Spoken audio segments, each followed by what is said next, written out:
Good evening. Welcome to the May 1st, 2013 meeting of the Lake Forest Building Review Board. I am Peggy Vignocchi, Chairman of the Building Review Board. At this time, I ask members of the board to please introduce themselves. Michael Bleck. Steuart Trey. Charlie King. John Clair. I would members of city staff please introduce themselves. Megan Newman. Kathy Cerniak. Thank you. The board is here tonight to work together with all of you, property owners, architects, neighbors, and interested citizens, to continue the long tradition that allows Lake Forest residents and businesses to work together to preserve the qualities and the unique character that make Lake Forest a special community. We recognize the personal importance of each petitioner's request. Our goal is to respect the needs and desires of property owners while balancing the interests of the community as a whole to preserve and enhance its architectural character and landscape streetscapes. For those of you who may not be familiar with the Building Review Board, the types of projects that come before this board are those in which the property owners are requesting a variance to allow a home that is larger than permitted by the code, are seeking a demolition permit and approval of a replacement structure, or otherwise involve issues that could not fully be resolved by city staff. It is important to note that over 95% of building permits are issued by the city without the need for any board review. Thus, the board typically deals with the most challenging and sometimes controversial projects. The City of Lake Forest is committed to conducting open and fair meetings. To achieve that goal, the board has adopted meeting procedures, and all parties will be provided an opportunity to speak. These procedures are outlined on the agendas available at the back of the room. This meeting is also broadcast on cable television. Speaking on behalf of the entire board and city staff, our objective is to provide a review process that is thorough, fair, and without unnecessary delay.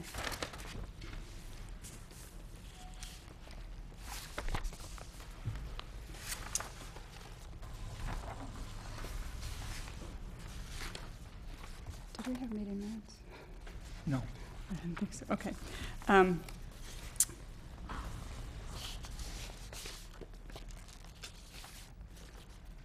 Before we begin our petitions this evening, I would like to note that for the benefit of the people in the audience and those viewing at home, we have a very lengthy agenda on this evening. We will do our best to get through all of those items, but given the number of petitions on the agenda, we may not be able to consider the new residential petitions at 1251 Wynwood, 871 Buena, and 375 Washington Road. In an effort to keep the agenda moving, I ask that representatives presenting to us this evening try to stay within the 10 minutes allotted for each petition, and that the board members try to streamline our comments to avoid duplicate remarks. Thank you. As we get closer to our 11 p.m. adjournment time, we will keep the petitioners and members of the public informed. Thank you. Our first petition this evening is a continued consideration of a request for approval of the demolition of an existing home and construction of a replacement residence and garage at 587 Illinois Road. Owner is Todd Altounian. Representative is Peter Witmer, architect.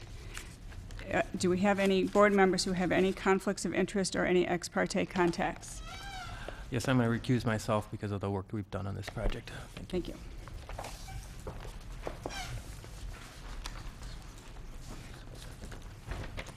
Good evening. Hi. We ready? You may begin. Okay. I'm going to just present the changes. We've made a fair number of modifications, and we'll go pretty quickly through this. If you have questions, I'll handle them at the end if I miss something. But we've made minor refinements to the whole design. And I have a revised landscape plan up on the screen there. And this is after a meeting with a neighbor and really getting his concerns and integrating what he basically a joint between the two properties seems like a better solution. So I'm going to go over that first. If we look on the east property line, there was an existing fence that ran along here, which is really pretty dilapidated. So the two owners agreed that we would remove the fence, and in its place then there's arborvitae, there's a hedgerow that comes, and this matches up with that. We would continue that then to the south with a 10-foot high row of arborvitae in that, so that we would basically create a green wall for them. That also gave them a comfort level of which we still have the ridge of the garage running north-south, which we think makes the most sense in terms of the not impeding into his space or from the streetscape from the other side. So that's one of the other changes. That's the only thing that's not in your packet that's different in the landscape plan that we've modified. The other pieces that we modified that are all in your plan is we looked at the idea of having stairs or an entranceway, someone to get from here all the way around to the front door.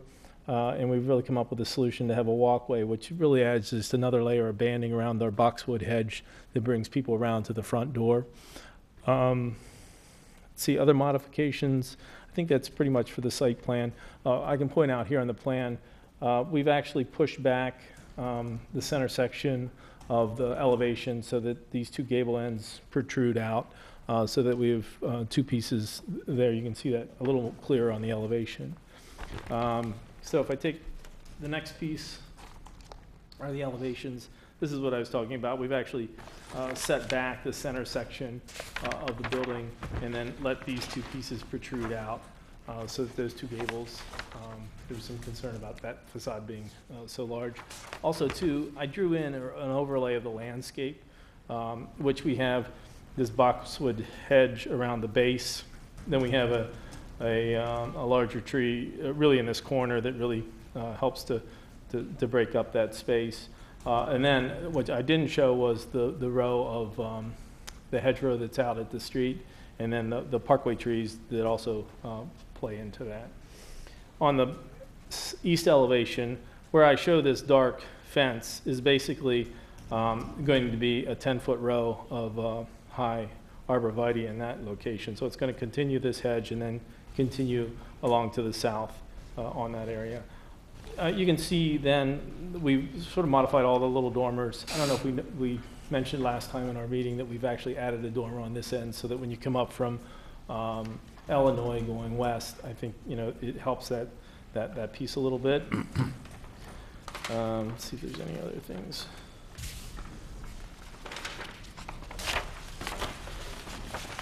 And I inserted this sample of all the details, the window surrounds, how we do the heads, how we do the base, the shutter dogs, the hinges on the shutters, the gable ends of the dormers, and how the pieces return, how the gutter works. We're using a half-round gutter, sort of historic piece, and then how our casing and all our trims work in the fascia and soffit conditions.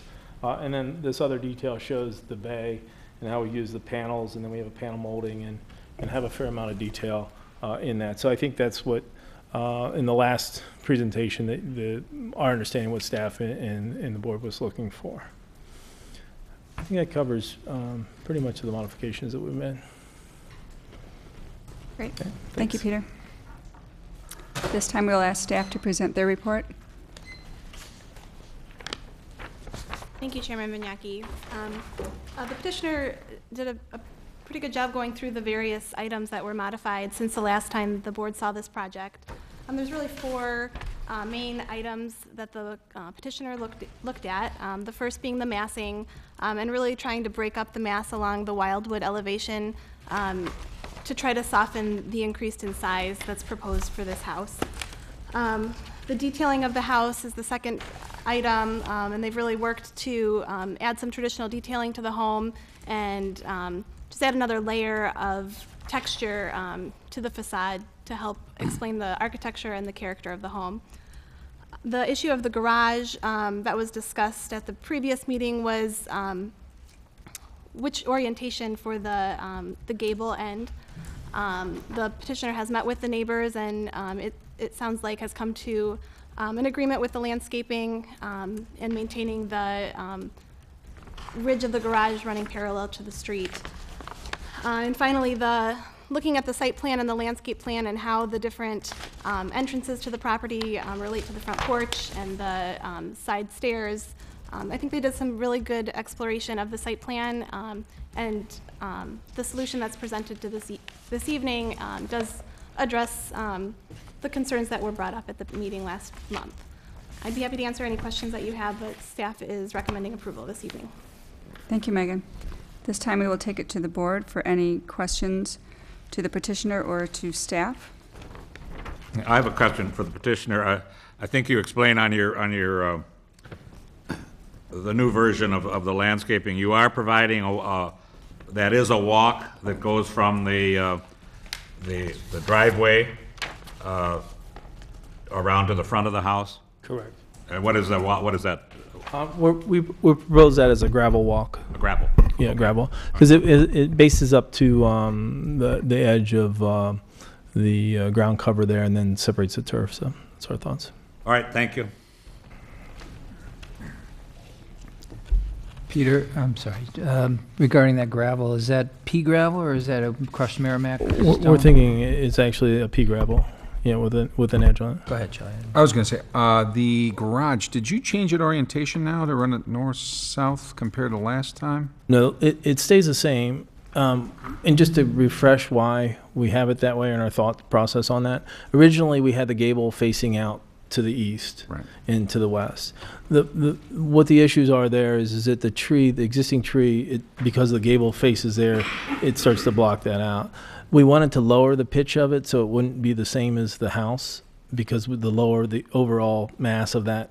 And so when we change the pitch to be lower than the house, it looks relatively peculiar to have a different pitch on the gable facing out as you do with the house. So it made a lot more sense to us to turn the gable. And then from the backside, again, you don't have this large white or this large sided piece. You actually have the trees can grow in the back of it. So we've maintained that we think that makes the most sense. And I think, just through an education and discussion with the neighbor, we feel, I'm pretty sure he confirmed with the city that he was satisfied through an email. Okay, thank you. I did have 3 other questions. The color of the shutters, Peter? The color of the shutters, we're actually thinking of a darker gray, like to offset. Okay. This starburst detail that you have on your rail, does that meet the 4-inch code, or is that something that really needs an intermediate? We're probably, I have to look to see if that is actually 24 inches above, because if it's not, it probably will be. Yeah, we'll probably have to have an intermediate in that. You're correct. I think we're going to most definitely will need something there. And then is there a crown molding in the eave soffit of the porch and the bay window, or is that just occurring in the rake and the eave on the second floor? And the crown molding.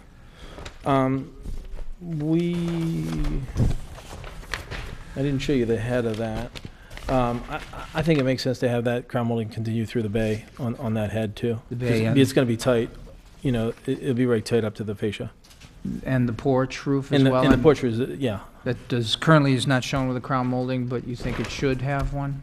Oh, and the top, that's actually, that should have the same. Because I'm back on your 3rd sheet here where I'm looking at typical soffit, typical gable end. Right.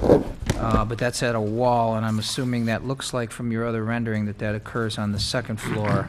But Correct. not on the porch and not The on porch will have the same detail on that. The gutter hides the crown piece to that. Well, then and that's what I underneath was in the wondering fascia. about. You've got a crown molding hidden by a gutter. Is that something you want to rethink? Well, or is actually, the detail there, because the hanger, it's a traditional historic type hanger, which comes actually from the roof, not from the back, so it's a half round that hangs out. So you can actually see that crown molding from underneath that. It's not like a traditional K gutter, which would be up against it. It actually hangs out like a historic thing. So I actually think you see that. Okay.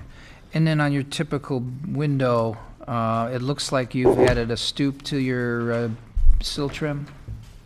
We've added a sill, so that you have the sill extends on either side of the. And that's typical, because it's shown here just in the bay panel, but is that a typical window detail everywhere? That, if you look at the details, let me just get the detail sheet.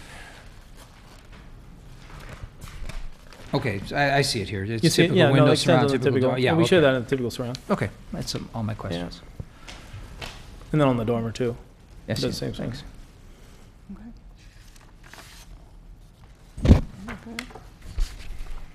Okay.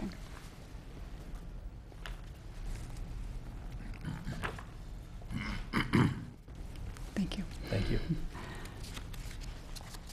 further questions, I believe. Thank you, Peter. At this time, we allow the public to speak. Is there anyone from the public who has any questions or comments regarding this petition? Okay. Hearing none. Do you have any final comments, Peter? Okay, thank you. Can I ask one question of the petitioner? Absolutely. Okay, on that, the typical dormer window, it looks like a molding. That's probably not quite true in that you're going to have the half-circle gutter there, is that right? So the drafting is not quite accurate of the way. You will, that's correct. We did not show the gutter on the front of that. Yeah, You'll see the okay. gutter in front of that. Oh, okay, that's supposed to be the crown molding. That's the crown molding behind it. And then there would Correct. be gutter hanging in front of it. Right, and these guys at the dormer, because the overhang of the roof comes out, that's why it returns back against Okay, each other. and then the So roof I just wanted to show that. the slope of the roof starts Starts going up. back into the Yeah, you paper got at it. the Yeah. top. Okay, that answers my question. Okay. Any further final questions from the board? No. Okay. At this time, we'll take it to discussion at the board level. Who would like to begin?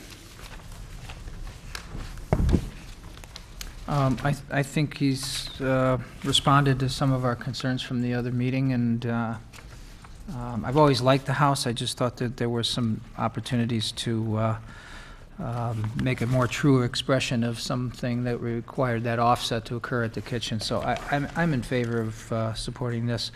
I would recommend, though, to the petitioner, when you put those sills on those windows, and this house settles over time, what you want to make sure is you pitch those sufficiently enough that if the house settles, oftentimes it's an inch or two or so, be careful that these sills don't tilt back against your building. So I would make sure that those show a pretty decent pitch on them, but I like the way you've detailed it. I think it's elegant, the forms work, and I'm in support of it. I support it as well. I really like some of the changes you made here. I think it's commendable the way you worked with the neighbors, especially to the east, to try to have that buffer, and I'm in support of this petition. Okay. Yeah, I agree. I think the garage is now fine. I think there were directions both ways, so as long as we have the neighbors happy on that one, and I think the lines look better from this direction too. And I am happy to see the walkway around to the front. I think that was going to be an issue. I missed all the excitement on the last meeting, so I tried to bring myself up to speed. I did go visit the site, and I read through all of this, and I can support, I read through his changes of what his comments from the last meeting, the petitioner's comments, and I can support this. Okay, excellent. Okay, that being said, do I have a motion regarding this petition? Someone? I move we vote to approve the house at 587 Illinois Road with the standard boilerplate staff recommendations for approval on engineering, landscape, and tree preservation and parking restrictions. I second. All in favor? Aye. Opposed? Hearing none. The motion carries. Congratulations. Thank you very much. Thank you so much for your time.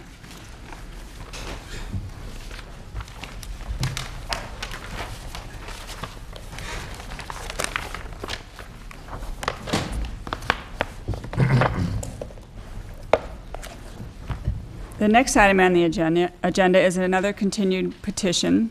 It's a consideration of a request for approval of the demolition of an existing home and construction of a replacement residence at 2050 Saunders Road.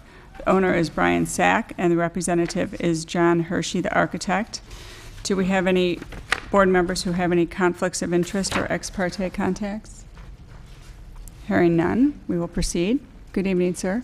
Good evening. Thank you Welcome for back. having us back. Thank you. I will also try to keep it brief, understanding your long agenda for the evening. So I will focus on the adjustments that we've made based on your input as a board last month, as well as the valuable input from the subcommittee that we met with subsequently. So briefly, What we're looking at on the screen is a site plan, it's a 5-acre piece of property, and we're asking for demolition approval and architectural review approval comments. So what we did in modification from the last meeting is we really altered the east end of the residence to, in doing so, it's really articulated changes to a lot of what was discussed. So I'm going to, we can always come back to the site plan, but I'm going to skip past that. And I'm going to talk about the civil engineering a little bit here, or site plan on the civil. One thing you'll see based on changes we've made, we've proposed that the driveway is going to come around to the rear of the house, or the north side of the house, if you will. We've rotated the garage to have the doors face that direction. It's helped us pull the garage mass away from the front entry. We've shifted that as well, and did some things on that east elevation, which opened it up a little bit. In doing that, moving the driveway to the north and the garage doors, we have a cluster of 3 trees right at the north edge of the new paved area that we're going to take out. They're really not very good specimens. Our client has met with the arborist and talked about it, and the arborist, the city arborist, has no problem with that. So we're removing 3 trees, a small cluster at the edge of the pavement, as well as 1 tree, as we discussed before, in the southwest corner of the addition, this screen porch addition area. So with that, with those 4 trees around the perimeter of the residence, we increased the number of spruce that we're proposing along the east property line, and we're going to replace with at least equal to or more than the same diameter of tree trunk. Here we're proposing 10 spruce, and that'll also act as a nice buffer to the resident to the east. I'm going to skip a couple of these plans. So here on the east elevation, you can see the significant changes that we made. Before we had the 4 overhead garage doors facing this direction. We've completely rotated that mass to the north. We've also shifted that mass to the north and shifted the main entry door a little bit to the south. In doing that, it's really opened it up. We've extended the length of the entry porch, and we've centered the door, which is set back in the wall, on the porch itself. So those were a couple of major changes that we took into consideration based on last month's presentation. If I move to the south elevation, you can see that there was some concern about the length of the screen porch. So what we did is we broke up the fenestration there by changing the wing that's at the southeast corner into habitable living space. And this was a combination of a few issues that we looked at. In doing this, it allowed us to move the interior spaces around a little bit in relation to the front door location. So we accomplished that front door shift by doing this, as well as help shortening the apparent length of the screen porch.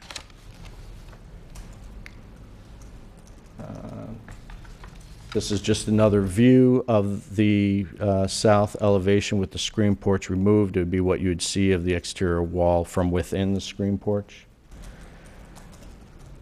The west elevation has not changed in any way, with the one small exception, or maybe not so small. I think it's a nice little detail. But on the large gable end, we added an elliptical window, which mirrors the elliptical window in the gable on the east elevation, because that will be volume space in the living area. So we'll have that reflected on both sides. And then here's our north elevation with the garage mass rotated. You can see the overhead doors, which are brought away from the main entry. I think with that, we've highlighted certainly the main topics of discussion. We've changed the sizing of the overhangs a bit, that detailing. And I think there was also a question about the amount of paved area for guest parking, but we can address that if you have any questions still about that. So really, I'll leave it at that and open up to your discussion. Thank you. This time we will ask city staff to please provide their report. Thank you, Chairman Vignocchi. This item was heard at the last board meeting last month. At that time, the request for demolition and replacement structure was considered by the board. The board did appoint a subcommittee to offer the ability to have an interim review prior to coming back to the full board for final consideration. So I would encourage the subcommittee members to speak about their meeting with the petitioner. But in general, the three key points that the subcommittee talked about were the items that the petitioner outlined this evening: the location of the front door, the visibility of the garage doors upon the approach, looking at the eave details, and also the configuration of the screen porch. So at this point, staff is recommending approval. It does appear that the issues that were brought up at the last meeting were addressed, and staff recommends the board approve both the demolition this evening and the replacement structure. Thanks. Thank you, Megan. We will now take it to the board for any questions or clarifications to the petitioner or to city staff. Both Michael and I were on the subcommittee for this. Do you have any comments to start with, or you? No, I think, well, they brought forth the plan with the front doors, which that made a change to the floor plan, which resulted in that east wing of the screen porch being modified to a four-season room. And then we just talked about things that they could do with the garage to take away the four-car garage mass from the front elevation. And this is the solution that they came up with. So I think that's about it. Right, okay, thank you. Any questions? I actually had a question for Mike Bleck on this. You've been out to the site, and you probably have reviewed the grading plan a little bit more than I have, but is there a lot of standing water or concerns of this narrow driveway having a lot of mud and issues along the edging? And somebody talked about guest parking, and the way I'm looking at this parking area before you get into the garage is looking for a bit of a turnaround area that might be helpful to keep from chopping the site all up. Well, the one day I was out there, it is pretty soggy. Okay. You know, I think the driveway probably needs to be upgraded because of the construction and everything, but they're big pieces of land, and that's just the way that it is out in that area. It's pretty flat.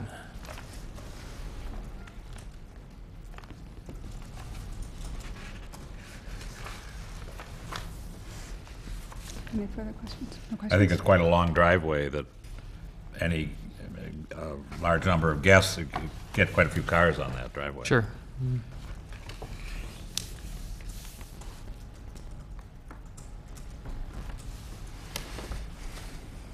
Do you have any questions? I don't have any. No I questions? have no questions. Okay, okay. Thank you.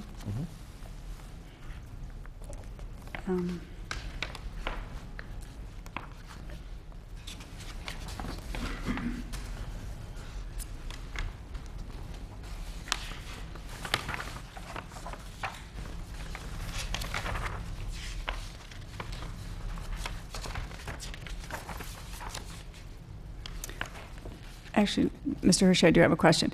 Are the columns on the east elevation and then the ones at the porch, are those all the same size? The columns on the east elevation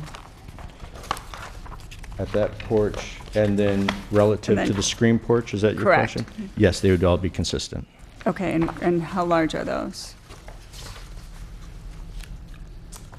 There was a comment, Board Member Ruggles isn't able to make it this evening, and she was here last month, and she did review this, and that she had a question regarding the fact that they looked a little slender, so I was curious. I see.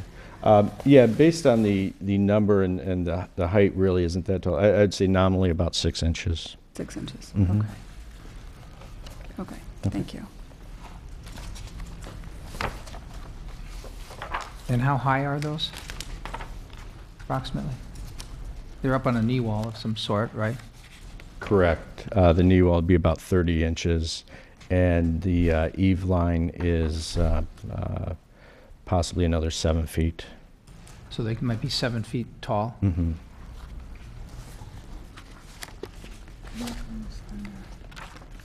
Okay. Okay.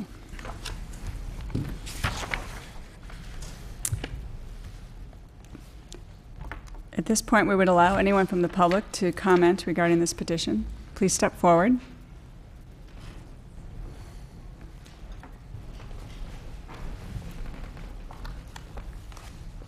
My name is Scott Scholler, and I live at 260 Saunders. And the location of my property is, it doesn't touch, but it's very close to the northwest corner of this property. Concerns that I have is I've lived at this location for 20 years, and with new construction, when they did the second building at Opus, and also when they put in the extra lane at the tollway, the hydrology of my location has changed considerably. I've already lost half a dozen 100-year-old plus oak trees on my property because we just have too much moisture there. And I've got another 6 oak trees of that age, 100 plus, that look like they're on their way out also.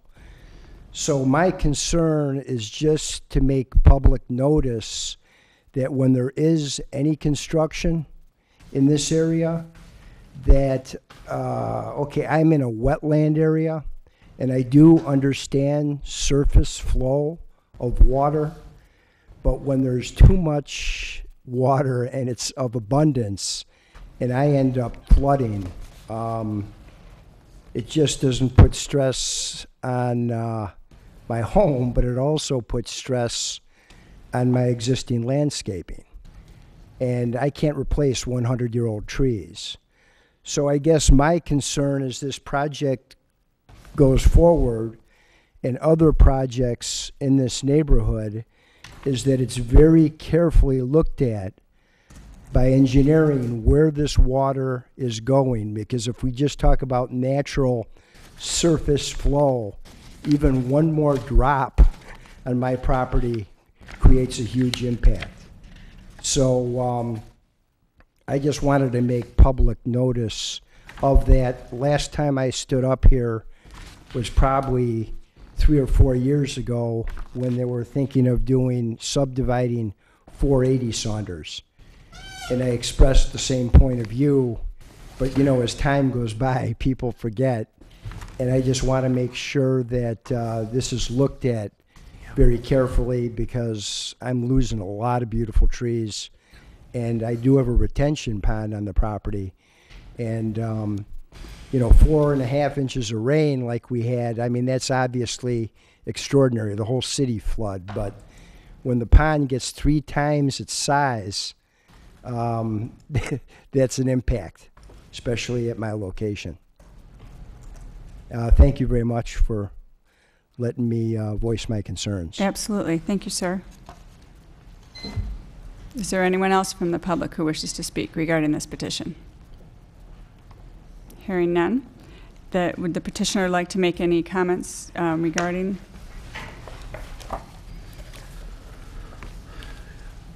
Just a final comment. I can appreciate the neighbor's concern, and I can assure him that we would work with engineering department to not contribute any additional water flow to neighboring properties from what is already occurring, certainly. So anything that we would do would not increase that impact. Thank you. Do we have any final questions from the board to the petitioner? Nope. Hearing none, we will take it to board discussion. I think our main concerns from last month were the porch and the entrance. Having worked on the subcommittee, the petitioner was very amenable to ideas and to coming back with a petition that was going to pass the board and, you know, and resolve all those issues and concerns that we had. He had come with a couple different designs, so they worked back and forth with us to create some different ideas on the garage facing forward and facing sideways, and then with the intent of moving the front entryway so it had a more prominent position. So we worked on that, and then that was kind of part and parcel to the part of the porch not extending all the way out either, so that kind of accomplished that with that same idea. And I think that our final concerns were making sure that there was sufficient landscape to work on that approach at the front entrance. I think it's improved. I definitely like the entry sequence now, from not seeing the garages to having them tucked around behind from the approach to the house. I definitely like the position of the main entry door as opposed to where it was kind of moved over toward the garage. I think this allows for a much better landscape opportunity as you come from the drive to the house. I'm in favor of supporting this. I would like the petitioner to entertain for visitors having some pervious concrete blocks set into the soil and maybe have grass grow over it in the event that somebody does have to get by this narrow driveway.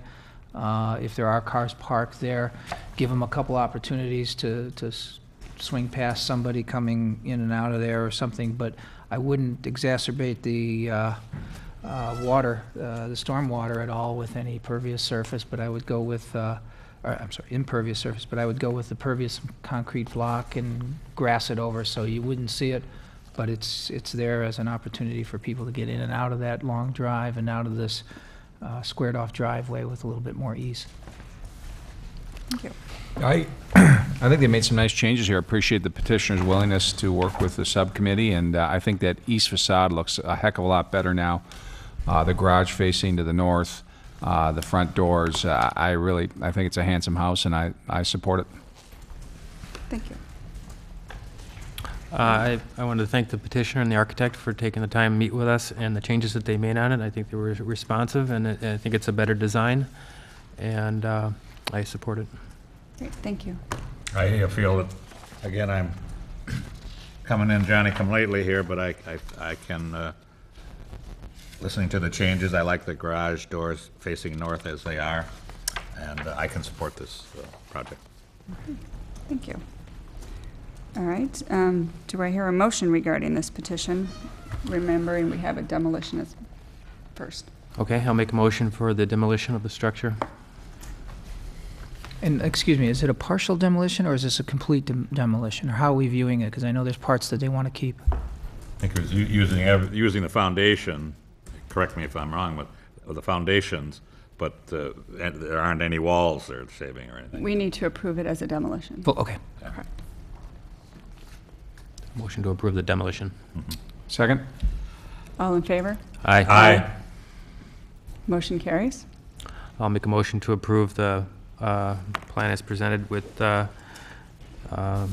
staff to take a look at the landscape element to make sure that there's sufficient landscaping. And approved engineering from the city. And then, well, engineering will look at the drainage anyway, so. Okay. Second it? All in favor? Aye. Aye. Opposed? Hearing none. Motion carries. Congratulations. Thank you. Thank you very much for your time. Thank you for your time this evening. Absolutely.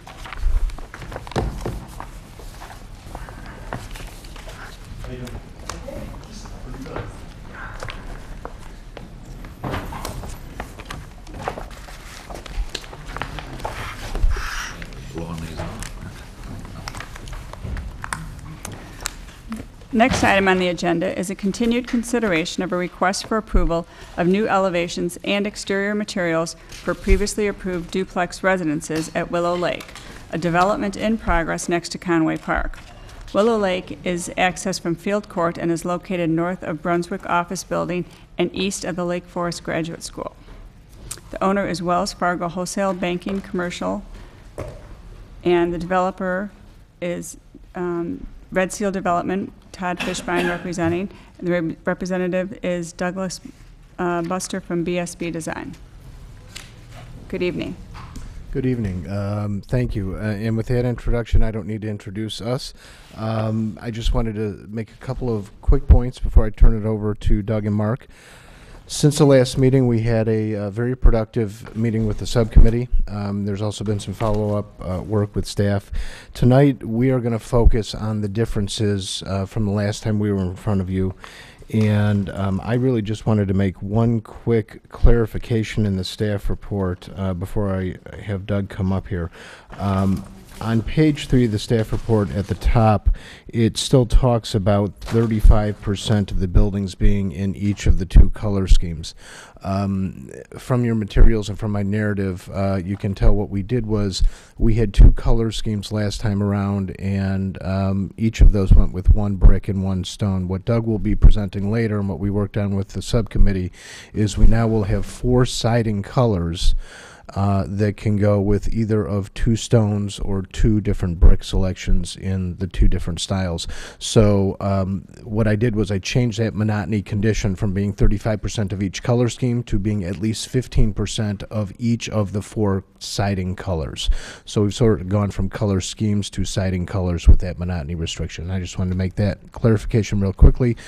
With that, I wanted to introduce Mark Kerensky, and then Doug will do his thing after Mark. Thank you. Good evening. Thank you again. It's Mark Kerensky. I got all excited because I wasn't listed on here, so I thought I wasn't going to have to speak tonight. Just for clarification, there were not changes from last time on the land plan or on the landscape.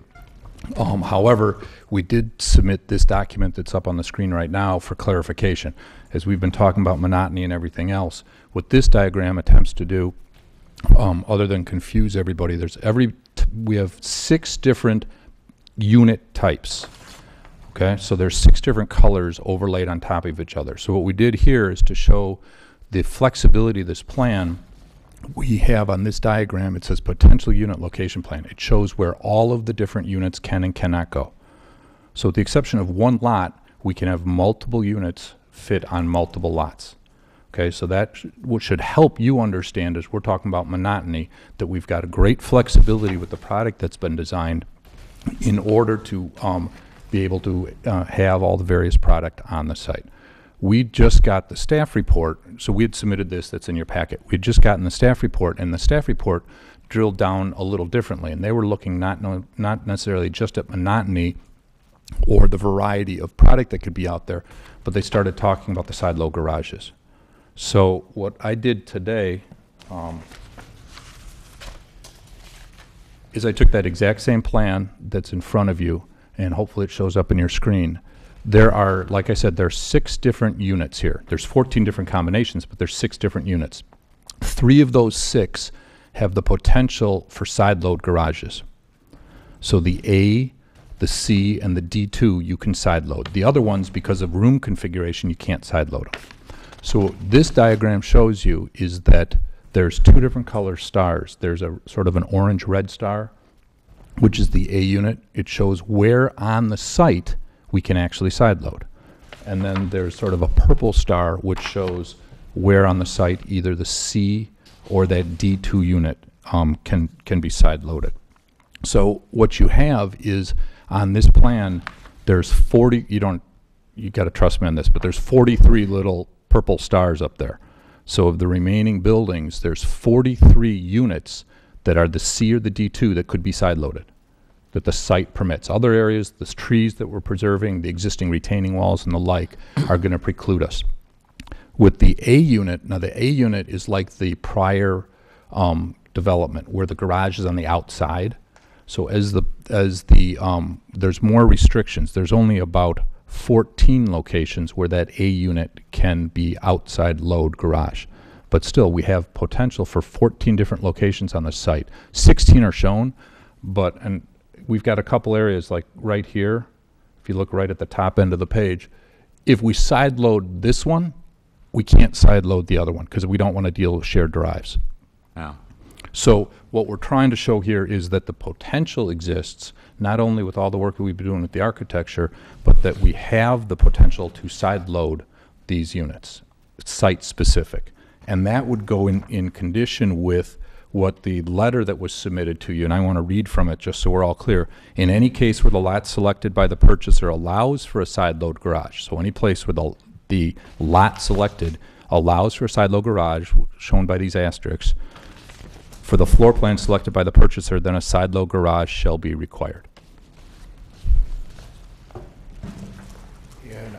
I want to move on to Doug so we finish within our allotted time, but I just want to reiterate what Mark is saying here. I proposed a condition in our narrative which basically said when a purchaser picks a home that can be side loaded, one of those 3 floor plans, and they choose a lot that it can be side loaded on, then we will take advantage of that opportunity.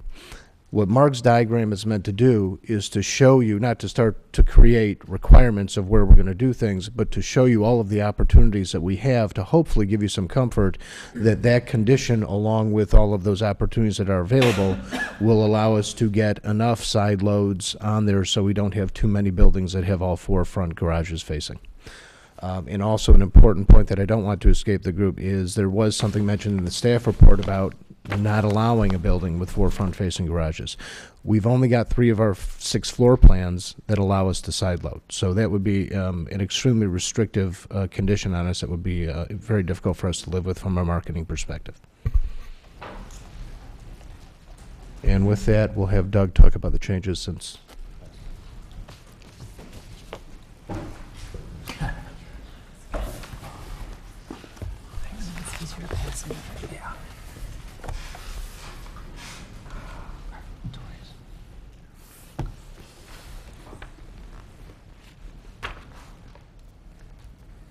Is this a right click? Start talking and I'll figure it out. Okay. Thank you, Board. I'm going to spend our limited time on the changes that were suggested by the subcommittee and implemented by our group. I was actually traveling out of state when that subcommittee met, and Jeff Mulcrone, our head of design, said Mr. Clair and Mr. King were very helpful in their suggestions, and to the best of our knowledge, we've incorporated as much or all of those comments as possible. The number one thing that we've done on the style and design is, originally, if you remember, we had a post-column design and a column design that was started with the previous community. The major change on the column design, post design, was that nomenclature was changed to European country style. It's still reminiscent of the heavy country column, the European column, whether it's Old English or French country, thus the European name. The gable end details introduced some vertical gable end details. Continued the eyebrows, the heavy bracket profiles on the eaves were continued. On the European country style, we introduced a round arch top, typical garage door, and the window patterns on the window mutton grills were 9 light over 0 light, so somewhat of a country style window. The overall massing is loose and informal, and we introduced varying heights on the stone rather than a continuous wainscot.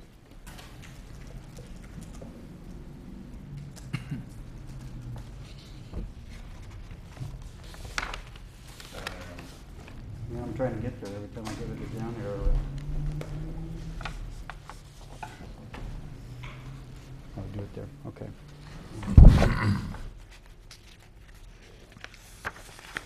The column style was changed to classical revival with the input of the subcommittee.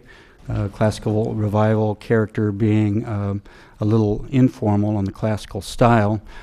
Typical gable end introduced in the rakes and eaves a crown mold detail that's now introduced as part of the frieze and rake board detail. Very typical. Again, the brick has undulating heights, particularly bringing the height up at the entry for more introduction to the entry and back to the typical wainscot. On Classical Revival, we went to the square top doors with glass inserts, and the window style was selected as 9/9, very historical classical style, and the round tapered columns. The pitches were actually lowered on Classical to a more typical 8/12 pitch, and the overall character is simple and yet a little more historic than what we had previously introduced.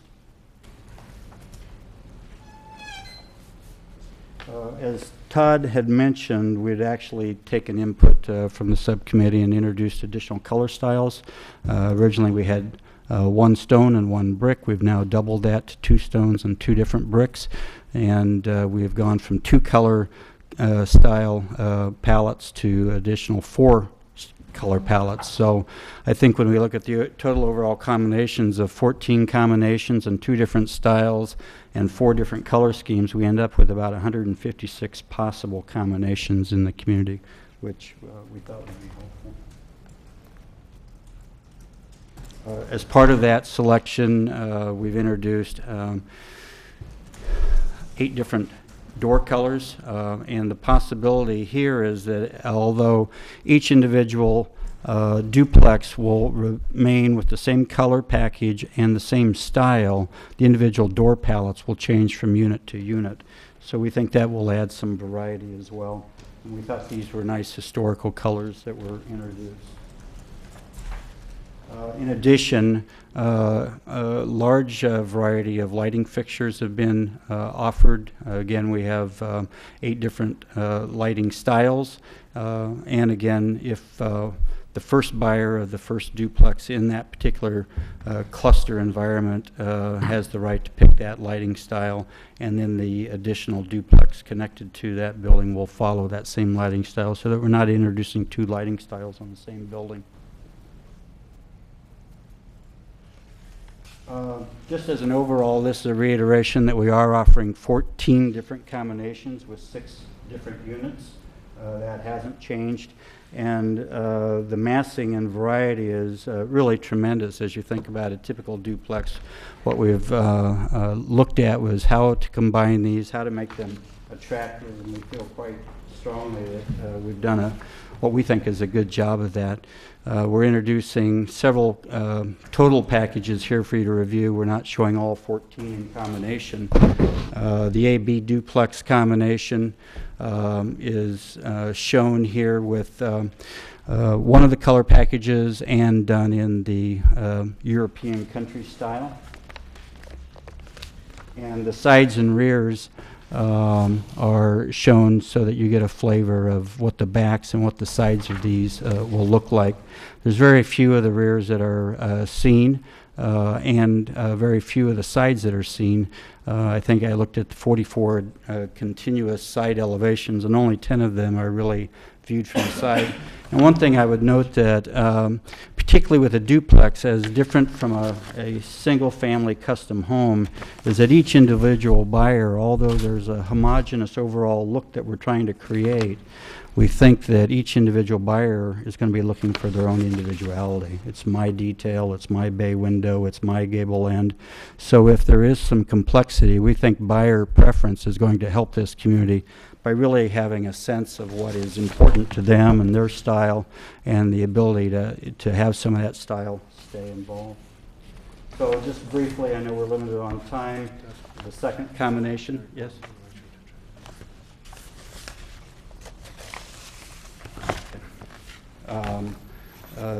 The second combination here is a CD2 with the second color package, and the massing in the rear is introducing of the porches.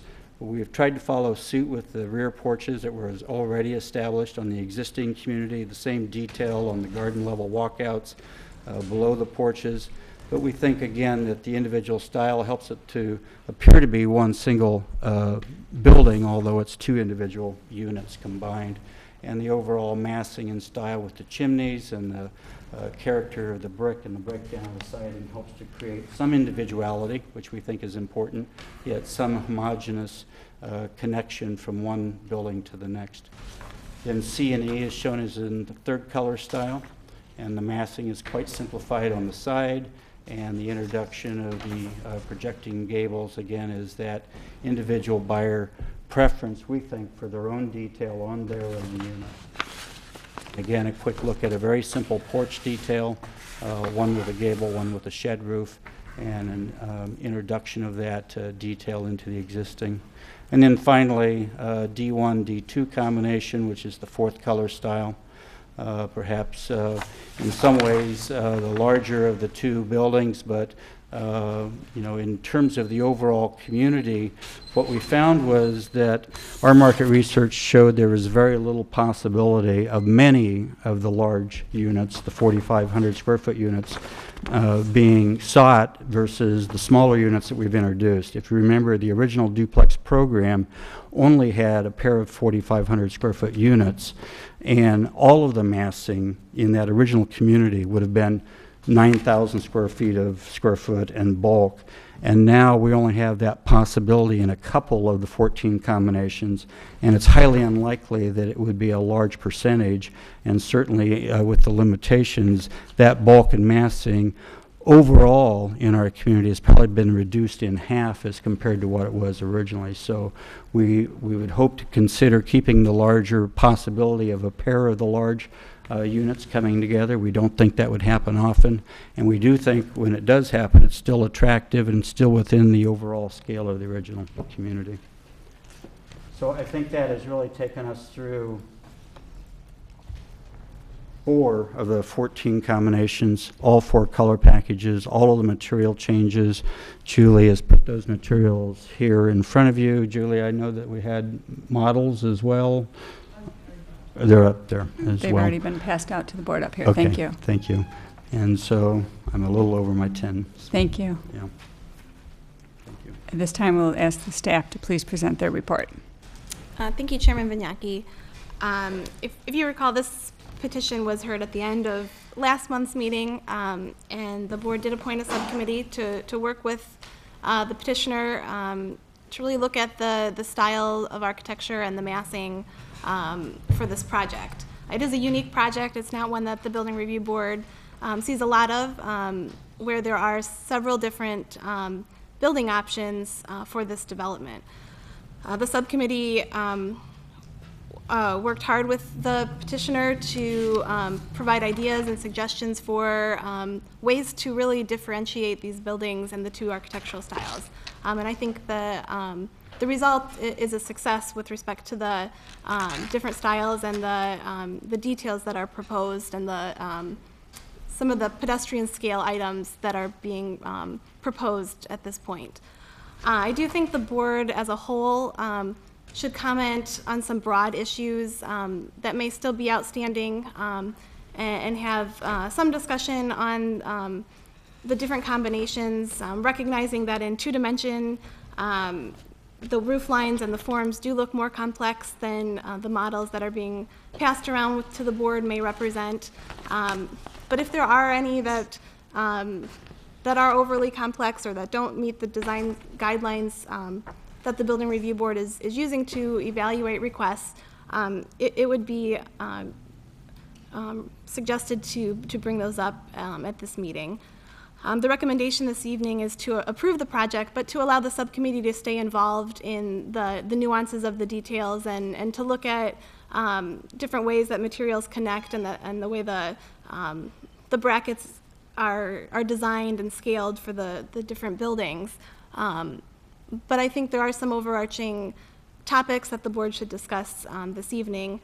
With respect to the front load garage, the board at the previous meeting did express some concern when there were 2 garages facing the street.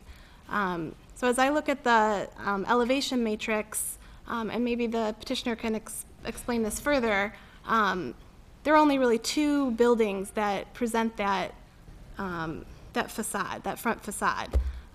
So I think if the board could provide some clear direction on what they want to see, if it's a never two front load garages, or if it's a tight site and it can change, if that's acceptable, I think the petitioner would like that direction and can work through those details with the subcommittee after the board takes action. So with that, I would encourage the subcommittee to talk about their experiences with the petitioner, and I'd be happy to answer any questions. Thank you, Megan. We'll now take it to the board for questions to the petitioner or to the board or to the city staff. Why don't we start with our subcommittee members? Maybe you could enlighten the rest of the board as to the direction we're headed. Yeah, we had a great meeting, and I think what we had before us in the last presentation was, I believe the client and architect felt they needed to sort of hold back and present what was approved in the previous development, and I think what we came away from in seeing that product was something that didn't have a clear definition of one. They called it post, and another style they called column. So I think what we did is we untied their hands in the meeting, gave them a little bit more kit of parts to play with, and asked that they differentiate the two styles a little bit more, and they did by redefining the names, and that sort of pushed them into detailing them more with the classical revival and the European country look. I think it was pretty successful, and then we also gave them more than just two colors to play with. They went with 4 and a couple brick and stone, and then we took that detail a little further with colors of doors and different coach lights. So I think what we've done in the subcommittee process was make a product that we tried to define monotony by you can't have an A next to a B and all this. I think it assured me that I think just the random nature of the number of selections in materials and the differentiation in style gives me a pretty good comfort level that we won't have monotony out there. Thank you, John. Okay. Any questions? I have a question. With the side loading garage versus front loading, is there a financial advantage for the buyer to go either way, or is it the same?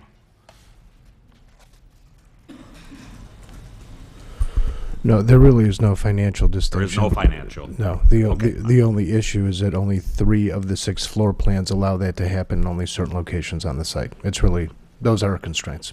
I totally understood the drawing with all of the little asterisks, the purple asterisks and the red asterisks, so, and that's very helpful. And I totally agree that in certain areas you can't have both side loadings, and probably I don't think you'd ever end up with both side loadings on any one of them. Probably one would be a front loader and one would be a side loader. But without any financial advantage of going either way, that typically, probably in the sales effort, it would they'd go for a financial advantage, but that's gone. So I think we can see that a lot of them will be side loading wherever it is possible. So, thank you. I have a question on the existing units that are out there. Are we correct in looking at this that there's 2 of the 4 currently have front-loading garages? Currently, there's, the short answer is yes. How's that for an answer? If you look right here, you can see you've got 4 buildings, only 2 of the 8 units are side-loaded. So 6 of the 8 existing units out there are front-loaded garages. Thanks.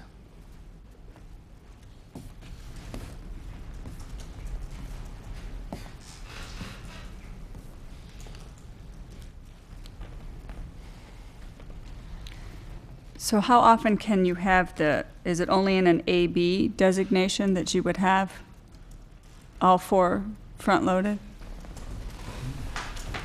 There are others, right? Yes, I think. That only three out of the 6 floor plans could even allow it. So Correct, what's correct. the actual combination that you could end up? I mean, you showed us where you would dictate that it had to be side. What combination?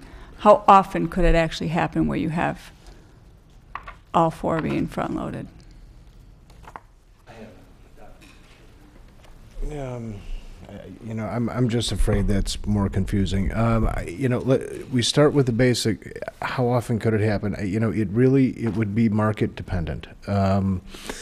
I think the comment that was made earlier, what I'm trying to do with this issue is the same thing we've done, I think, with the color schemes and the styles, and that is to create enough opportunities, enough possibilities, and the commitment to do it wherever the opportunity presents itself, so that you can get some comfort that there will be a mix out there. It's hard for me to say anything beyond, we have 6 floor plans, 3 allow side loads. You see the locations. The C and the D, just to make this a little bit easier, the C and the D2 side load from the interior. So virtually on every lot, we can make almost every C and D2 a side load, and we probably will. The A side loads from the outside, so that is a little bit more restrictive, but even there, you see lots and lots of red asterisks there. So I think what we're looking at is a situation where half of our floor plans, we can do a really good job at getting those side loaded almost all the time, if not all the time. And I'm hoping that is going to give you enough comfort, along with the condition we've imposed upon ourselves, that, we can end up there. I guess if you really needed I don't have a crystal ball, but if we had to commit to a number sitting here today, if that might help us, maybe we could say, similar to what we're doing with the styles of the 2 different architectures, that 35% of the buildings have to be of each. Maybe we could say at least 35% of these have to have one side loaded garage in them, so we can ensure that we will have at least 8 buildings out there that won't have 2 front load garages. And that, by the way, is consistent with what was planned prior. You look at what's out there in the proportions. I think what they had sort of committed to where every single unit would go in advance, which my guess would have had some more process afterwards with staff. So in constructing these, you get a buyer for 1 unit. When do you start to build it? Do you have to have the second buyer to know what you're to do a unit? We would either have to have a second buyer, or we would make a choice if we were to maybe build that building without a second buyer. But typically, we would have a second buyer, yes. So then that second buyer would already know what the other half of the house looks like. Correct. The style would be. Yes, the style would be committed, but then they would get a selection of one of the 6 floor plans. Now, are you going to start any of them on spec that you would do on your own, or are they all you wait for a buyer and then we're going to wait for buyers? How many of the lots could hold the larger D and D double, that combination? Correct me if I'm wrong, Mark, but all of the lots hold, or no? I should let Mark answer this question. It's a good question. You got to sort of look. There's little text down here. I can try and run a number if you've got another question. There's black text next to it. So if you look, for example, this lot right down here, neither of those pads would hold an E unit. So we can't put an E in there. And then it gets even a little more fun. I'm not trying to confuse everybody, but for example, over here, if an E goes here, then you can't have an E here, just on site constraints. But I don't have them to try and run a number. Most,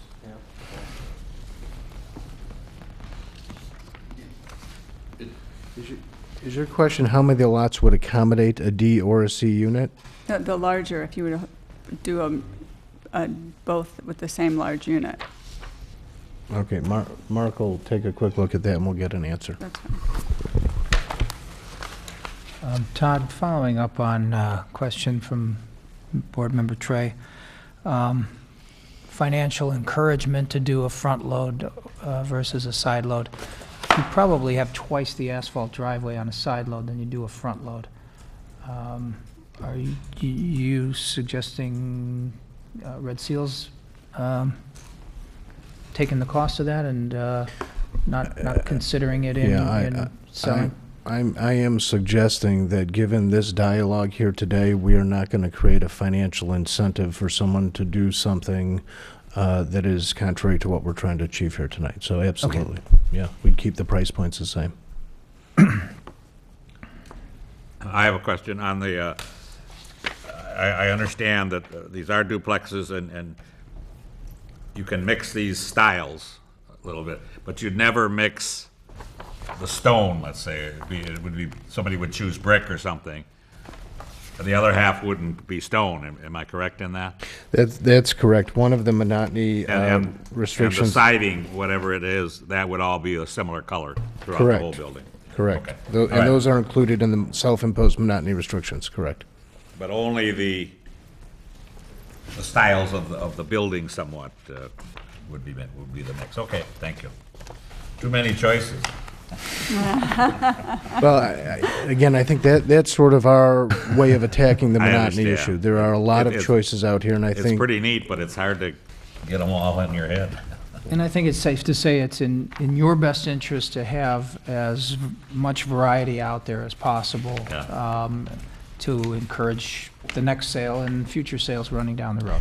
Indeed, and I'm sure the board as well as staff can appreciate, when we see the issue being discussed of not allowing possibly all 4 front-facing garages, when half of our floor plans cannot be anything but a front-facing garage, that's a little bit disconcerting. So we just want to make sure we get clarity on that issue, whether we go to subcommittee after this or not. And I think what we're trying to do is show you where we can do it. And again, for the record, we're willing to say that at least 35% have to avoid that condition of 2 front-facing garages, which, again, I happened to be looking at this today because I was thinking about this issue a lot, and if you look at what Centrum pre-locked into, I believe it was right around 8 or 9 buildings that they were committing to have a side-load garage in there, and the rest of them were going to be front-facing garages. So I don't think we're not going in the wrong direction there. But we're trying to do the best we can and keep the market options open so that we can move through the project with success and efficiency. I have a question for staff. Megan, when in your comments, you thought that we should have a discussion, and were you suggesting that as each building is sold and prior to building, that they come before the board with that particular building? I think with a development this large, it's best for the board to give some broad input at this level.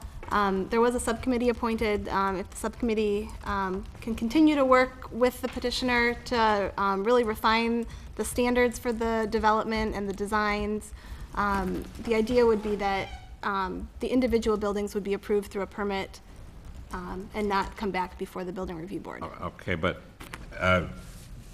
at this stage, were they to sell a building tomorrow and go through their procedures of getting their clients to pick what they want, are you suggesting they would bring that building back through the board?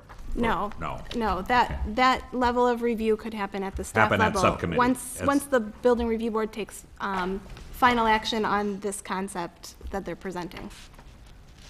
So this will be a long-standing subcommittee, it sounds like, that would work with the petitioner on this.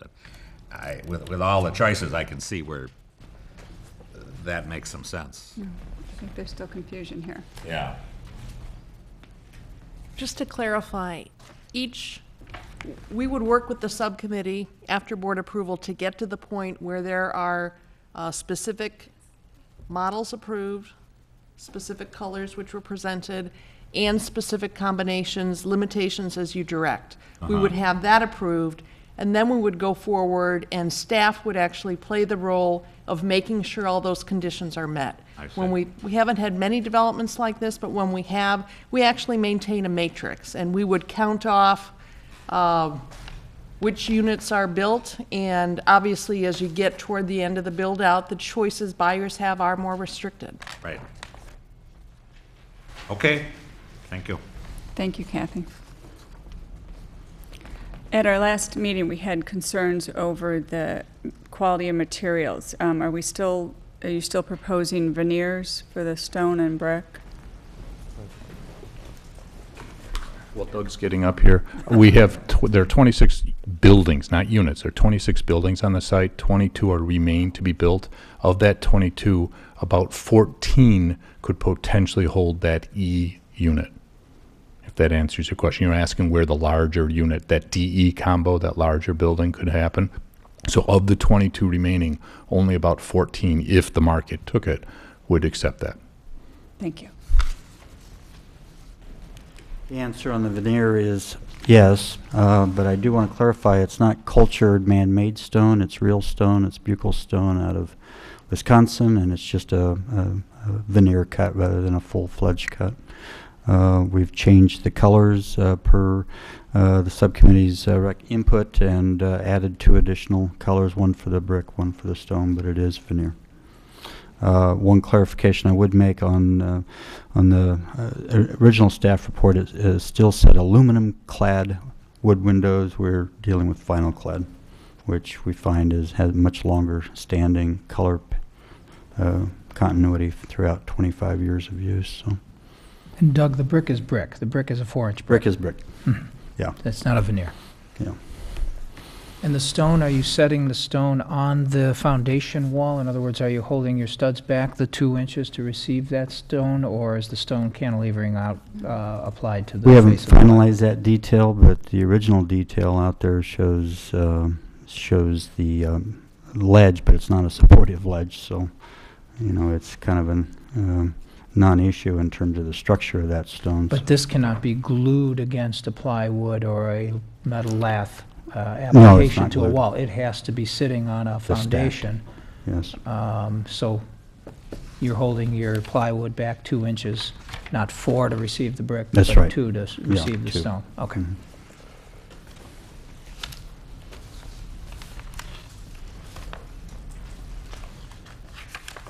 And I had a question, and maybe Doug, you can click on your little arrows up there, but if you could click on your C-D2 this building.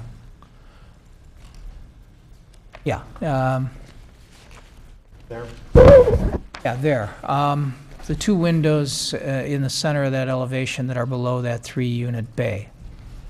One of the things in subcommittee is, for my fellow board members, originally you had this window that would be on the left side of that centered on the bay above, but the juxtaposition of the second floor being tucked back from the first, it looked awkward, so we centered the 2 windows on the first floor in the mass of the first floor. Now, if you could click on your CE assembly, Okay. building, whatever you want to call it. Good luck finding it, but you're almost there probably. CE. CE. Okay. Yeah, there it shows on the upper elevation drawing that shows that window still centered on that. Okay. So there's a kind of a contrast in before and after, and I think what happened is this got Missed. heated. This got missed, correct? Okay, fair enough. So it would always be, those windows would always be located in the mass of the first floor, equal side distance from either side. Yeah. Okay. I didn't review that one particular detail, but if that's your input, I think that's good input, and we should follow Okay. that. Yeah, just missed it on this one.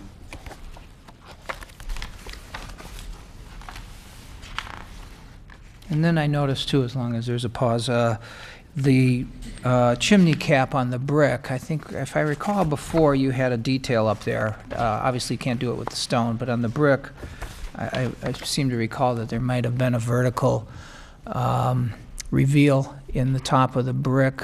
Am I mistaken, or is that something I wish for? I'd have to go back and look at the original design. I do know the chimney caps, we can have almost any chimney cap made for these. No, I'm talking about the way you apply to the brick. Right now, it's a brick chimney that goes up unchanged until it meets the concrete cap. Yes. Is that the detail you want to use out there? And I kind of am a little bit of a chimney guy, so I guess I'm looking for a little bit more detail in the brick handling of the chimney cap? I think that would be, particularly if we follow through Right with there. staff's recommendation with further subcommittee input, we can get that kind of detail on that. Yeah, it wouldn't take much. But, No. okay. Very good.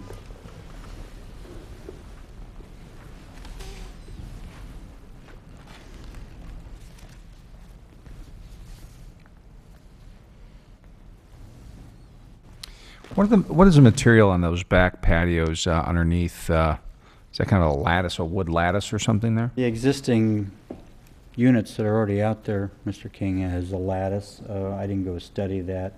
We're going to be looking for a maintenance-free material in some way. I think the typical lattice is pretty high maintenance and can be, pretty unsightly after a couple of years. So I think there's a lot of materials we can use, but the existing material out there is a lattice that we've tried to repeat. They make plastic lattice. I don't know if that would have been the best decision, but that's the decision made by the previous developer.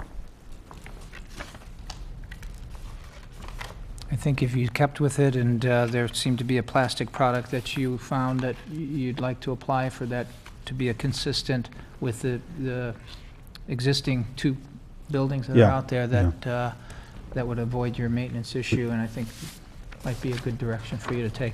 High-quality polymer. High-quality polymer.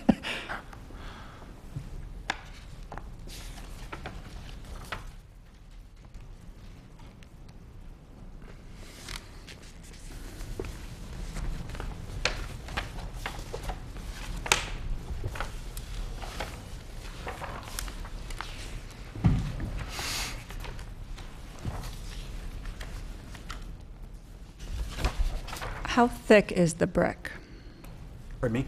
How thick is the brick? It's a typical 4-inch. Okay. Sits on a ledge. Okay. It's every brick that's, Okay. and it's, we're not using jumbos, we're using modular. Okay.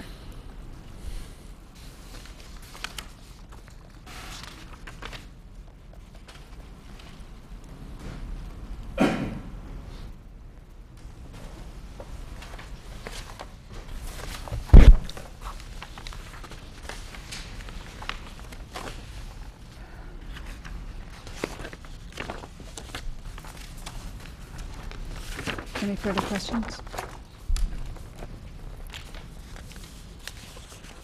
Yeah, I did have one more, actually.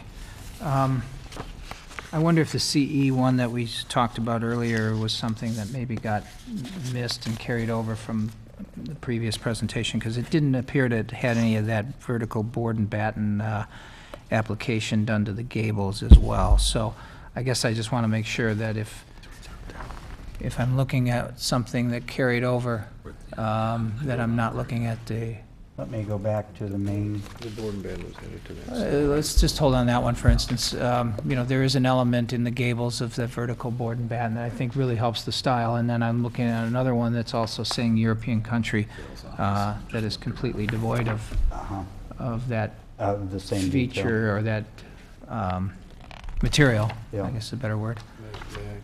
That's a classical revival. So. Yeah, I think, Doug, that was just I think a function That one. of Jeff not being here tonight, and it just didn't get picked up. That is a comment that we intend to apply to all of that style, and we just obviously didn't get picked up in some of the particular elevations. But the ones that are showing it, those are representative of what we intend to do with that. Yeah, I was headed back to the two main original ones that are clarifying what the standard we're committing to on European and on classical.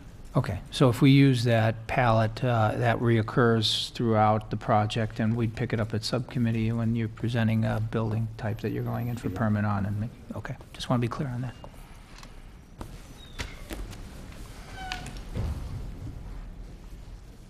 Any further questions?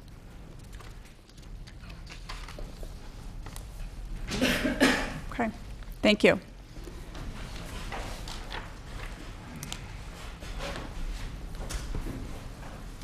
At this time, we'll allow public testimony. Is there anyone here from the public who cares to comment on this petition? Hearing none. Does the petitioner have any final comments?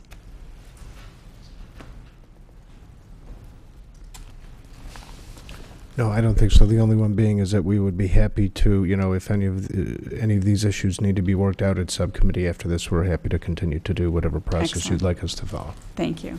Thank you. Any final questions from the board? Okay, we can take it to board discussion at this time then. Who would like to start? Well, I see it, and as Kathy said, we don't have many developments anywhere near like this, and I don't think in my term on the board I've ever had to make a decision. I think there are so many combinations that I think it's the right way to go, to look for a general approval, and through a subcommittee and staff come up with the rules. They've in their presentation they've come up with a set of rules that seems reasonable also, you know, so I think the petitioner is very much aware to not make this thing a cookie cutter setup, so Okay. I think I guess we're shuffling along slowly, but I think it's the way to go. Okay. I think we still need to have a lot of work. I think it still needs a lot of work. I think there's clearly a lot of details that still need to be shown. Mm-hmm. But I still have a lot of concern over a lot of the combinations. And I think maybe a detailed matrix, as we talked about earlier, can be presented. I mean, while it might not be likely that we would have everything look cookie cutter, if the possibility still exists, then that's a big issue. If, you know, 14 of the lots can have the larger ones, that might be too much. If too many of the lots can have front facing, and I'm not for, personally, I'm not for any combination that would allow both units to have front facing garages. I also have concerns over rear elevations that are on the same plane. When you have two that look like, that looks very cookie cutter from the back. If you have two units that look the same on the same plane with the same porch hanging off the back, I have a big concern over that too. So I think it's a good effort thus far. I appreciate everyone's work thus far to come where we are. I still think it needs a lot of work to get it down to where it's going to meet our standards if it were a standalone unit.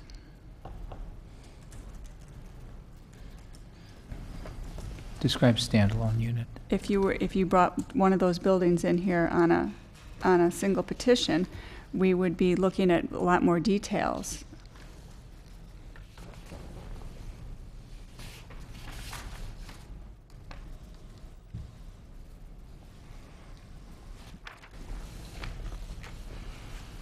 I mean, you know, you have to look at the massing of each one of those combinations, or the, you know, when you do have a garage, and which way is it facing, and then how does maybe the porch look, or the entryway, or the columns, or, you know, those are a lot of details that we scrutinize on a monthly basis, and, you know, and so I'm just thinking, my point is, I think it needs further subcommittee work.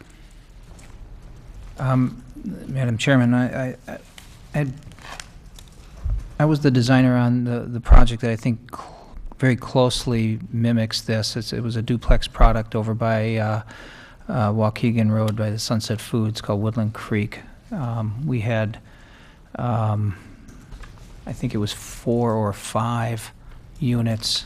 They were all brick. We had 3 different kinds of brick. And the units themselves, I'm not sure how much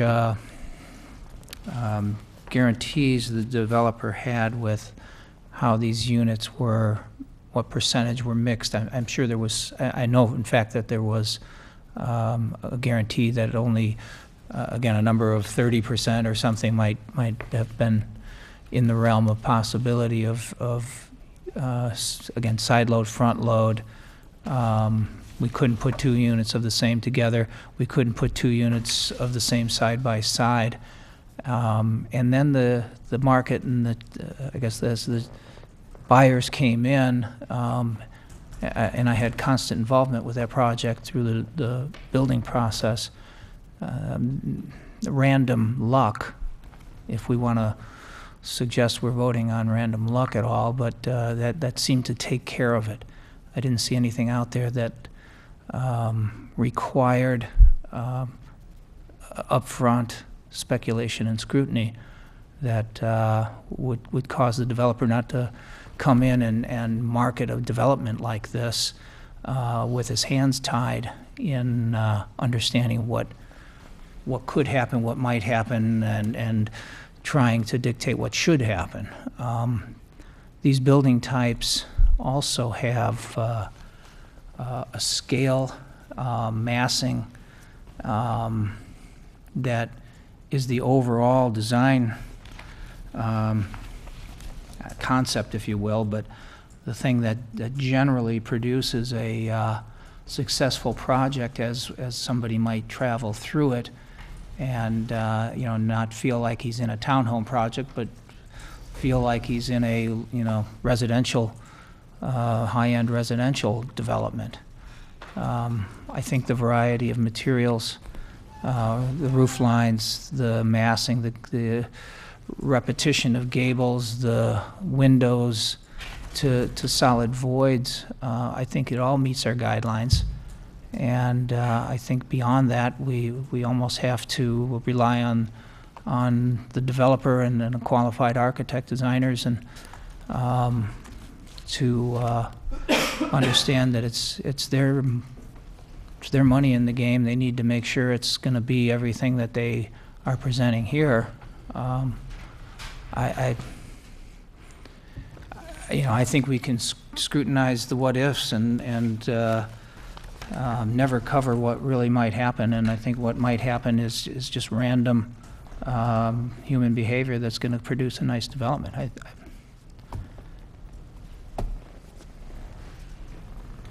But John, don't you think along with that, as these are sold and their statement, or at least their intention at this time, is to not build any on spec, they would only be sold as their clients buy them, and with the oversight of staff and a subcommittee, because you are going to look at individual buildings. That's right. So, and I think what they're looking for is what the petitioner would be looking for is can he go ahead and start selling these things, right, and understand what restrictions he's going to have or who he has overseeing them. And I think my feeling is we're kind of at that point. Maybe I'm wrong, I don't know, but I feel we are there. I don't think turning it back into a subcommittee and again coming back with a matrix, I think, as Kathy said, a matrix can be developed as we go along. Because they're not going to sell, I don't see them selling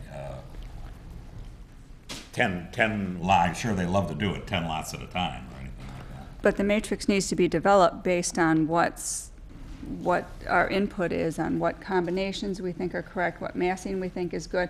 And so the matrix gets developed based on what we're having discussions here about tonight. And so my point was, I think it needs further review from subcommittee to go through each of those and relook at some of the massing. I mean, that's, it's all part of the staff report also. I think there's still concerns there. How do you think? I mean, I don't know. How many combinations did they come up with? That can we come up with of different types?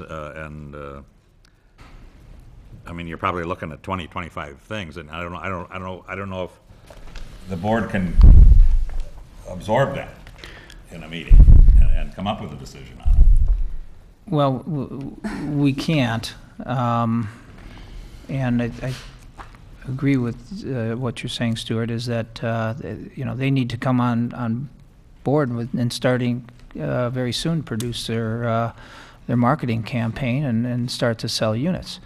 I think what I've seen shows everything that was done proper, and I would disagree with one thing Todd said, that they wouldn't put up a spec. I bet you would. I bet if you're sitting on a unit that somebody's going to buy, and you know what you're going to be selling, and you'll take their money, you'll start the construction, and you might very well spec something, and at which point, hopefully it's something that is most aesthetically pleasing to that first sold unit, And I think the subcommittee will have the possibility of having a little say in that. And I think, you know, the idea that this board is as an outreach, and with staff's ability, I'm convinced it's going to be a very aesthetically pleasing project. I come on right in the middle of the two sides here. I like the changes that you've made. I think there's a commitment here to quality materials and working with the board, try to get a good product here. I'm uncertain about next steps in that if we go to a subcommittee, do we come back to the board yet again then? Or are you suggesting, Peggy, that perhaps the subcommittee could take it and kind of run with it at this point? It might be something that maybe could, it depends on how much we could all agree on in terms of how many, you know, general direction. I think that, I mean, we could right now have a discussion on what we think about 4 front-loading garages. I mean, you know, that was a lot of discussion last month, and I think it seemed to lend to the overall discussion of, you know, having it look cookie cutter or having it look too much like, you know, a townhome development, where as opposed to what we're trying to do with our Lake Forest character. And so that's why we had the discussion about maybe having side-loading garages. I think the same holds true for the back of the building. You know, when you have 2 faces that look exactly the same on the same plane, you know, 2 porches looking the same, I think I don't like that look either, and I'm concerned about that. And then if you can have a lot of those combinations, I mean, it's just to make sure that what we've been talking about actually comes to fruition, and all of a sudden you don't have a bunch of people buying the exact same thing and saying, well, this is the way it ended up.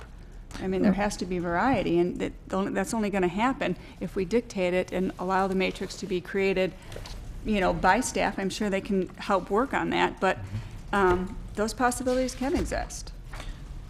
So what I'm saying is maybe it can just go to subcommittee and go from there, and, you know, with the help of city staff. I just don't think it's at the point of full approval at this point to have them start selling these units. I think there are many details, and I think we could even have input put back if people want to volunteer and look at more details of different combinations now that we have these combinations, and then, you know, input that information to the subcommittee. I'm not trying to draw out the process, I understand that, but we are talking about a lot of different units, and when we look at one particular home, for example, we're not trying to rush it through for anybody. And Peggy, I don't think it's fair to this developer to suggest that he needs to bring each one of these buildings back to this kind of... That's not what I suggested in any way, shape, or form. So we're talking the same thing. We're saying subcommittee with direction and subcommittee on an approval of what he's presented to verify that the combinations and the details are something consistent with this presentation. Or here's my fear for them. They're going to have to sell a building based on a price that they know they can construct it for.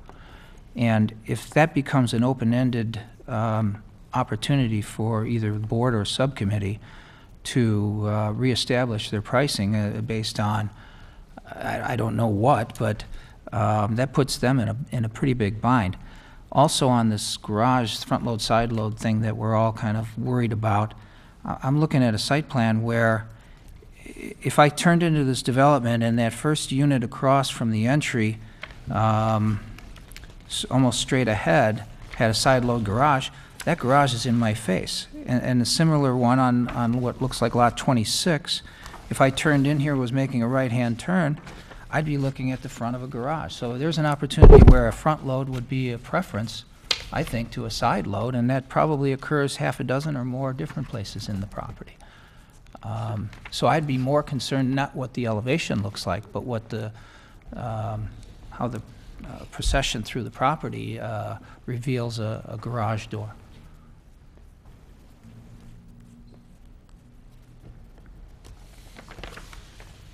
which And is I why. believe they stated that there are a couple of lots, correct me if I'm wrong, Petitioner, that there will be two sets of front-loading garages. Am I correct in that? If I'm allowed to reintroduce, I've got 1 or 2 slides I could go back to that I think would help answer those questions. Maybe in a few minutes we'll ask for that. Thank you so much.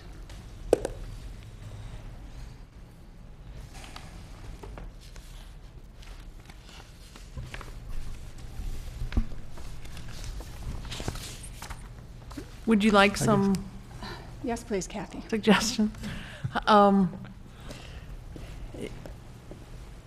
It seems like you're moving in a direction of general support for this project, support for the changes made, but that you really want to see that the detailing presented is consistently presented on all the various combinations. I think we heard you say that you want more study of the various combinations to be sure that all of those particular combinations work from a massing standpoint. And then third, I think we heard you say that you do want us to spend some time working a bit more on this matrix, so you have a better understanding of, we heard the concern about front-loading garages, and maybe it's not 0, but maybe it's also not as open as you heard tonight. Maybe that number is no more than 3 or 6, or it sounds like you want some limitations.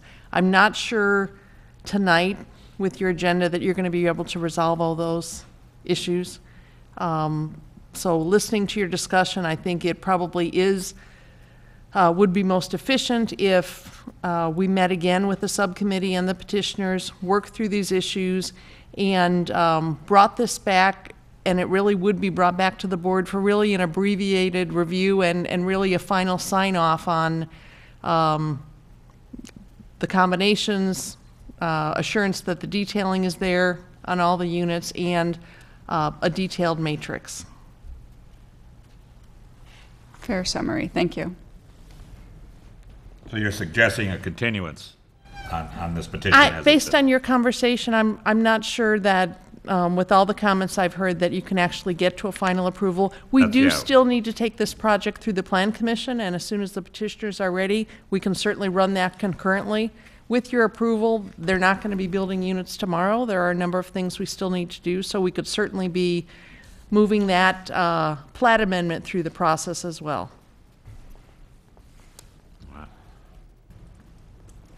One question I have for the rest of the board members as we go back to subcommittee. What's your feeling on the front-loaded garage doors? Are you adamantly opposed, or would you be willing to accept a smattering of them? I mean, we should gauge a temperature. Well, some you're gonna have. You can't have, doesn't sound like they can have a building that's gonna have 2 side-loading garages. One of them's gonna be front-loading. No, we're talking about all 4 being front-loading. I That's the understand that, discussion. and I think there are a couple of cases. But the question, I believe, let's Well, go back. What was the question? The question is, do we want to allow that or not? Well, my and if feeling- so, what percentage? Well, you've already got them there on an existing building. I agree, they're already there. The They're precedent there. has been set. So, I mean, it doesn't bother me too much because they have them. And you know, take a look at this development. You've got an office building and parking lot to the west. You've got an office building and parking lot to the south. And it's just its own little community all by itself. So this is really unique. And, you know, and I think that what they're providing here has a lot more diversity and flexibility than what is out there. And the massing seems to be much reduced over what was previously approved. So I think that it does need some further study, but you know, it's very unique. And these are small lots. The houses are very close together. And you're going to have front-loading garages, period. There's nothing you can do about it. I think everyone agrees that there will be some front-loading garages. Yes. We're talking about the combination of both units having front-loading garages. And there's going to be a couple of those, because I think the lots dictate it. You can't get a side loading on some of these buildings. I think that's what you one of could the if you gentlemen said. preclude some combinations. That's the point. And I think there's That was the point. opportunities where even though we can get a side load, we might not want it. it might be a worse situation. It might be as John more in said, your when you're face driving in, to see yeah. a side load than it would be to see a front load as you're moving through here. No, guys, I think Like I we've said, scrutinized. this is its own little community. We've scrutinized the details, the materials, the colors, the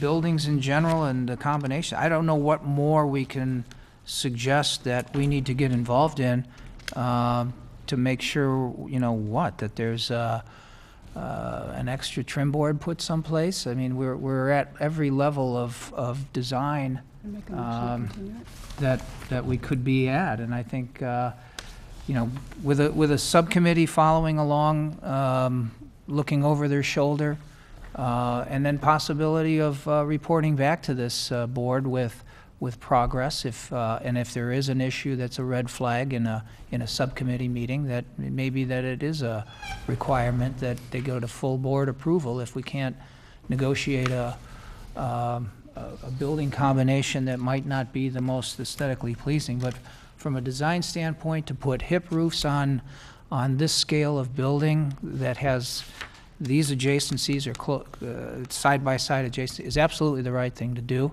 To break up that mass with gables is absolutely the right thing to do. Their window placement is all symmetrical or nicely placed in each mass. I think it meets our guidelines, and I think it's something we should applaud rather than try to tie their hands up anymore. But I do agree that the subcommittee should be following along in the process as another pair of eyes, and that certainly with the city. So my question, John, is if they still got to go through a plan commission process and they have this other time frame that they're dealing with, couldn't we just follow that path where we do a subcommittee, bring it back, and they still are on their same timetable? Well, what is that subcommittee going to look at this point in time?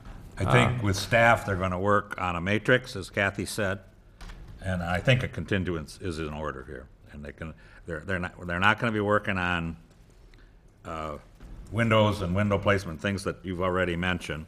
And you are correct, a side loading garage as I drive, that might not be good on a particular building or something like that. But I think a little more work can be done on a matrix, along with staff and a subcommittee. And I think a continuance is in order. Would you like to make a motion? If you'd like, I'll make a motion for a continuance on this petitioner. All in favor? I need a second. Oh, sorry. I second. Second. All in favor? Aye. Opposed? Aye. Nay. One opposing. The motion carries to continue the petition. Thank you for your time. May I make one last comment, please? As it relates to the Plan Commission process, and this is really for Kathy, until this point, we have been sort of told not to start that process until we were far enough along with you. I guess what I'm formally requesting is, are we far enough along with the Building Review Board so that we can go full steam ahead on the Plan Commission process? And yes, then that won't hold us up. But if we have to wait another month before we start that or public notice that, then that would be That's difficult. something we can't, from the board, answer for you, so I think that Kathy or other city staff can help you with that afterwards. Okay. Thank you. Thanks, Kathy.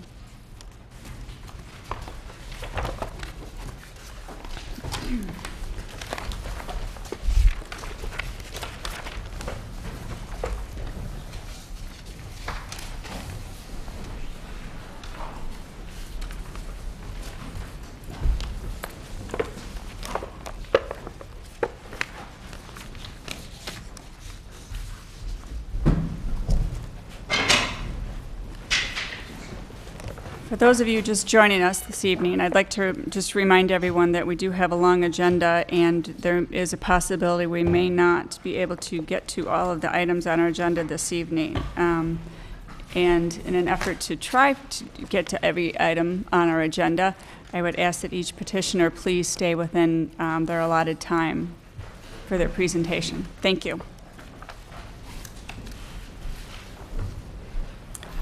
Next item on our agenda is a consideration of a request for approval of replacement windows at Lake Forest Bank and Trust, 727 Bank Lane. The owner is Lake Forest Bank and Trust. Representatives are Chuck Reister, architect, and John Reagan, Senior Vice President of Corporate Real Estate. Is there anyone here who has any conflicts of interest or ex parte contacts? Hearing none. Good evening. Good evening.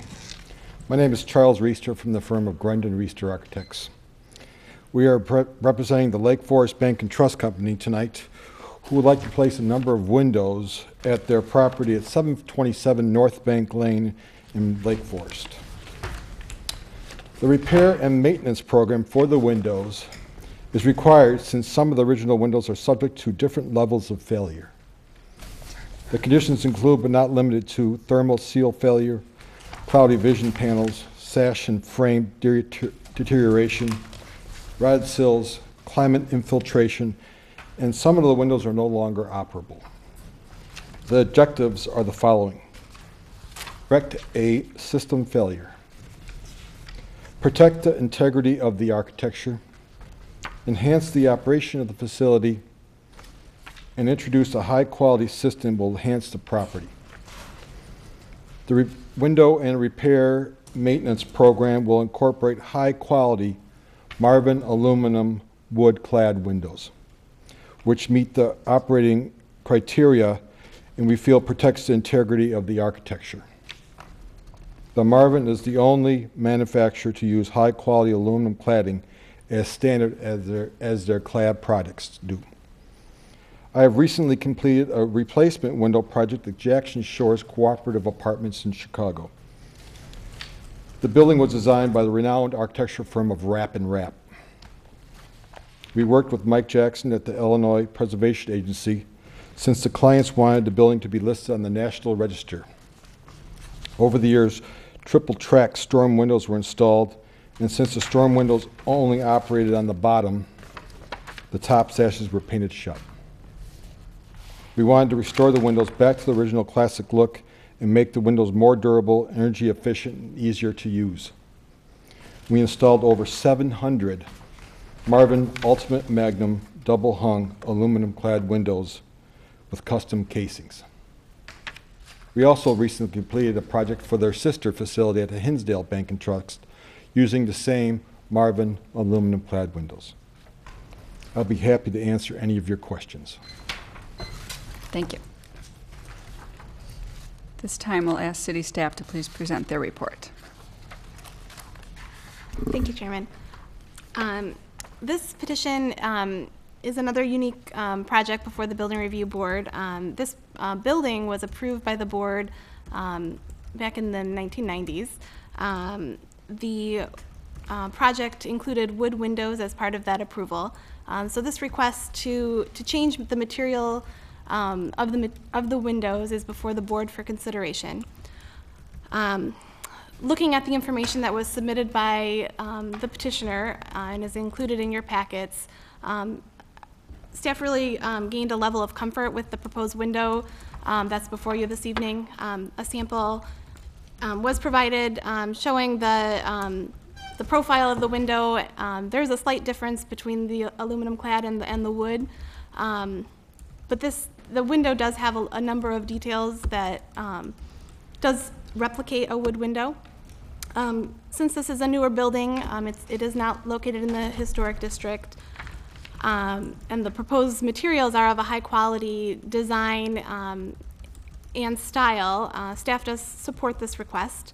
There are some questions in the staff report regarding the replacement of all of the windows. Right now, only a selection of windows that are in need of repair are proposed for replacement. So I ask that the board gain an understanding of how those windows will relate to the existing windows and talk through that as part of your consideration this evening. I'd be happy to answer any questions that you have. Thank you, Megan. We'll now take it to the board for any questions to the petitioner or to city staff. I'd like to ask the petitioner, do you know why those windows have failed? I mean, 20 years isn't a very long time. Part of the problem is that wood is not, these windows today are not made out of long-term wood. They're made out of porous material that's fast-growing. And so that has led to numerous of the failures. Just those windows? I mean, Well, the windows of today. do you expect the rest of the windows to failure? Is there a plan to replace them all? Eventually, we'd like to, as they deteriorate and fail, we replace them. So eventually, at some point in time, all the windows would be aluminum clad. Okay.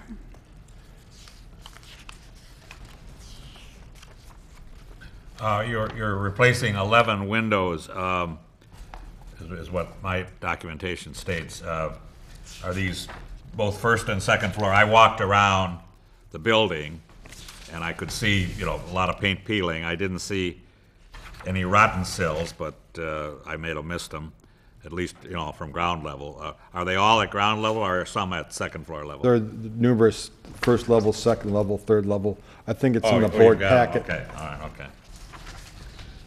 Okay, you have, okay. I didn't. I just walked around. I didn't look at my data. Okay, I see. All right. We would, just let me add to that, there is a horizontal piece above the double hung in between the transom. That, all that would be replicated in the aluminum clad. In aluminum clad? Yes. Yeah, okay. And wood inside. So you're not changing any window designs? No, we are not. Or the mutton designs or anything? Okay. No, we are not. How long before you think the rest of the windows will fail and need replacement? Any guess on that? It's probably hoping never. Well. Oh, but they're porous wood windows, Right, so. If I say that, if it's going to be 2 years, maybe they'll last till 5. And I say 10, then maybe Well, it'll we've last said till 20 5. on what we're replacing now. I mean, you Right. think these windows will last another 10 or 15 or 20 years without being replaced? If they're upkept and painted, every Mike? 7 years, they may. Okay. Are you able to tell us any specific,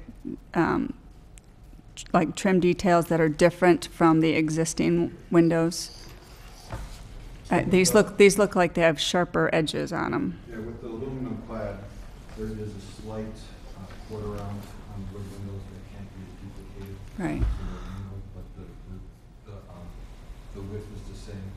The horizontal, so that we have a double hung, and we have a horizontal. Transom above. Right, so that would all remain the same. And then the wood portion inside, but all that can be duplicated, and that will be duplicated. Mm-hmm. And is the glazing the same? That looks like it's a low E glaze. The glazing is the same. So there's no tint, there's no low E in the existing windows, and there won't be any in the And new? the only caveat to that is that back when we did the building 20 years ago, we put black plastic laminate behind the transoms. Okay. It's in shadow, you can't really tell. It's a nice little trick, because the ceiling is lower in there. We would put black spandrel glass. It would have the same effect as the black plastic laminate. So you will not, it would have the same look on the outside. That's one piece of glass in that sash, and then the muttons are just simulated muttons. I mean, there aren't 6 pieces of glass in there. No, there's not. And that's true of the existing wooden windows that are in there now. Probably is. Yeah, okay. But they have, the Marvin has a beautiful spacer system. Mm-hmm. The only way to go really in this condition is the Marvin. Mm-hmm. Did you evaluate wood windows? My client would like to create a system where they're a business, there's costs, and they would like to take this care of this once and for all. And that's why they want to do a aluminum-clad wind window. And I also want to state that the Marvin window has a Konar finish that is the best finishes out there. So they want a solution. Question for staff. So if this moves forward and gets approved, then they need to replace the windows next year. That would just be a regular permit? Correct.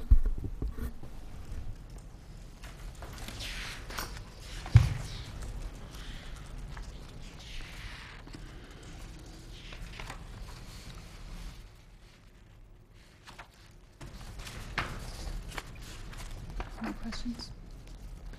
There's no other window trim.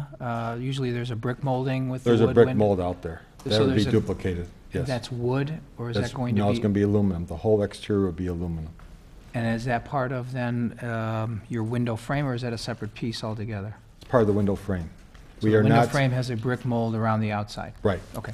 You know, there's replacement windows. This is a full replacement, not just, we're not keeping the frame. Full And replacement. that matches existing? It's like a 3/4 inch brick mold? Actually, I think it's bigger than that, actually. I think it's Okay. inch and a But it half. matches existing? Yes.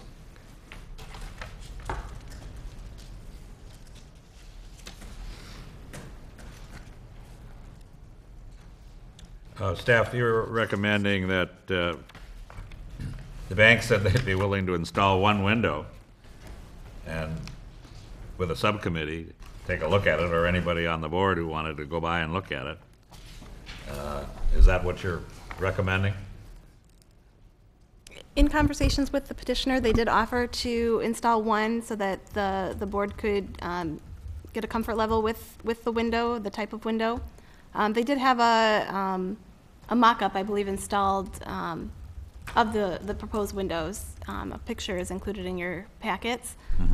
But that is offered as a recommended condition of approval for board discussion.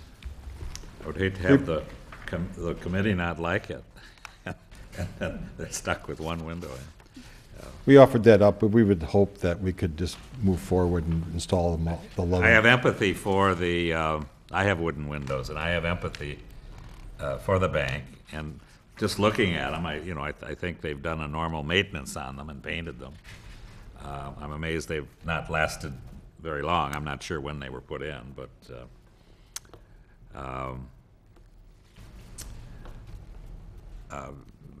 the aluminum-clad windows, Marvin is a good builder window, and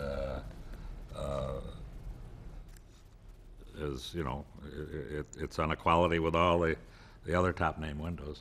So I'm inclined to go for it myself. Are you able to match color, or will you have to? You know, we will, if it does not match, we will paint the rest of the windows to match. Okay. In the end, they will all look the same. Okay. Thank you.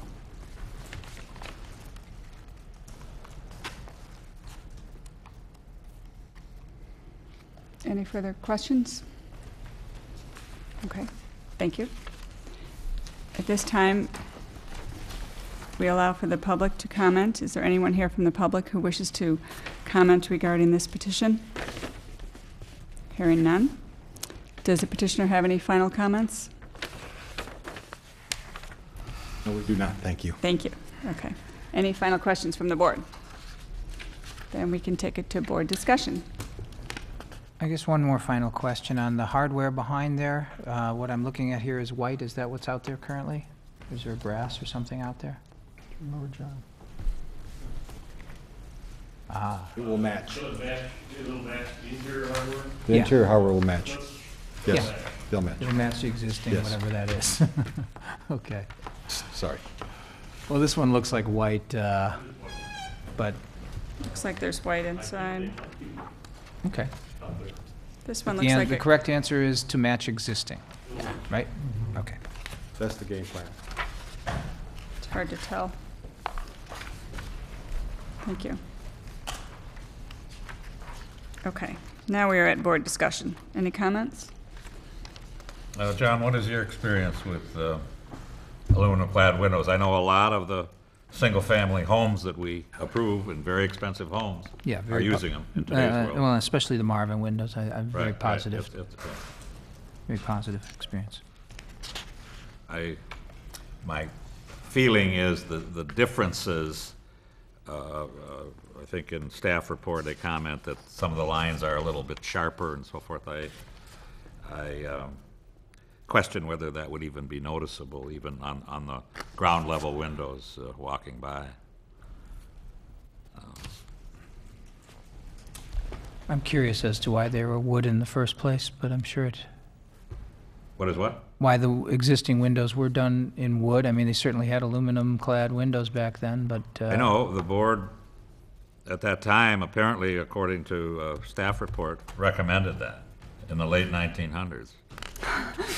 In the late 1990s, I'm sorry, in the late 1990s. Well, no, there's some 1900 windows. I support around, this petition. That are probably wood too. Yeah, they are wood, yeah. I can support the petition. Okay.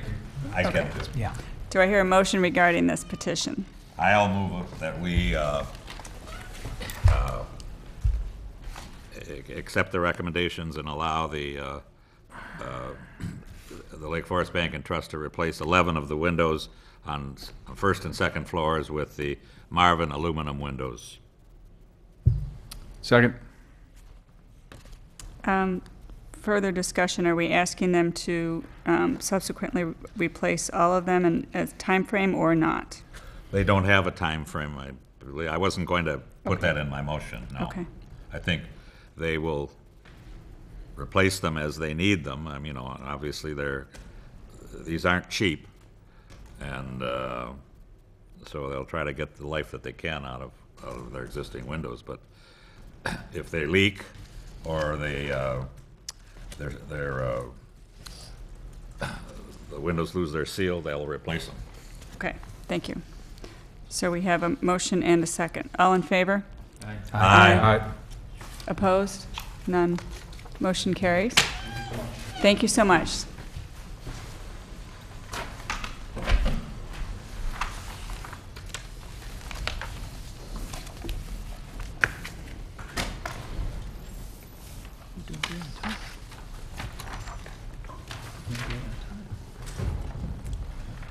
Next item on our agenda is a consideration of a request for approval of replacement signage for Dart Container Corporation located at 150 Saunders Road. The owner is Newsweb Corp. Representative is Lori Foster from Corporate Facilities Manager. Does anyone on the board have any conflicts of interest or ex parte contacts? Hearing none, we will proceed. Good evening. Good evening. Thank you for being patient with us this evening. Oh, no problem. What has happened is the company has been purchased, and we have a new owner that has requested a name change be done, and has asked that the signage be changed to the monument sign that is located between the two buildings, the Opus buildings, located in South Saunders Road.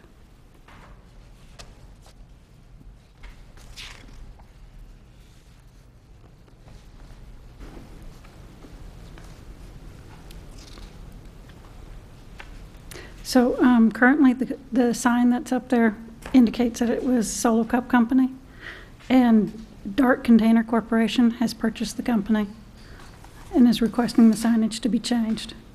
This would make the signage similar to the sign that is on the adjoining monument for the tenant in the opposite building, Abbott.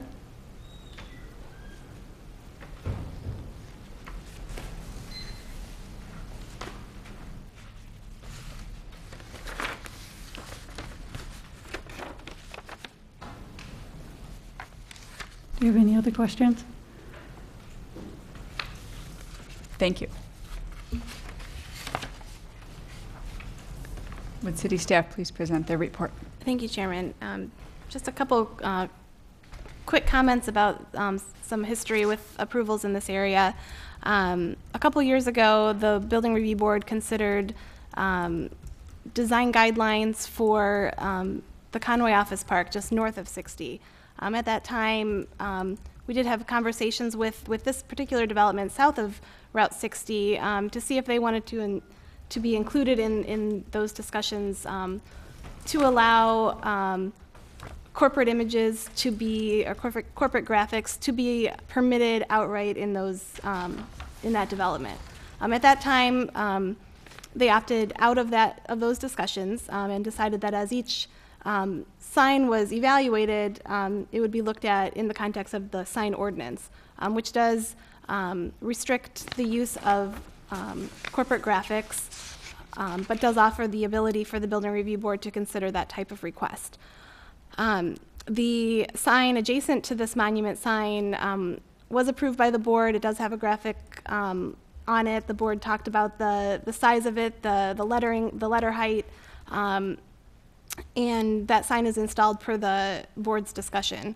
The requested signage this evening is very similar to the sign adjacent to this monument sign. It is a unique location. It's not visible from the public right-of-way. I think now that the site has really settled in, the landscaping has grown, some of those initial concerns about over-commercializing this development are really mitigated by the landscaping and location of these signs. So with that, we are supportive of this request. It is consistent with previous approvals that the board has granted, and we are recommending approval. Thank you.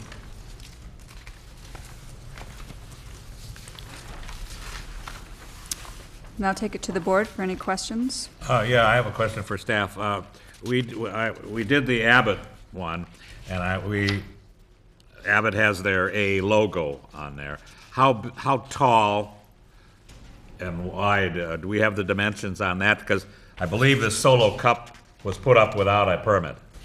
So whatever that is, it's irrelevant what's there. I think we should know a little bit more about what we approve for Abbott. Good point. If my recollection is correct, I believe the Abbott A is 22 inches tall. It's how big? 22 inches tall. 22 inches tall? Okay, all right, okay. Yeah, it's big, it's the whole sign. Might even be bigger. Okay.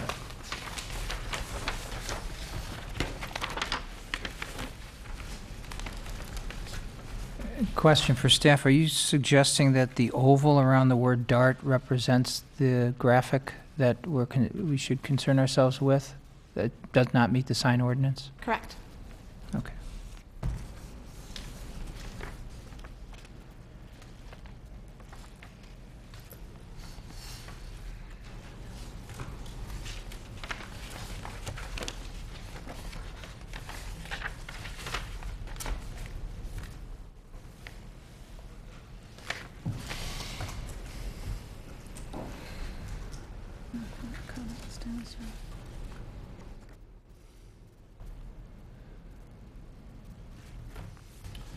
One question for the petitioner, the 11-inch dimension at the bottom, what does that represent? Is that just a different color?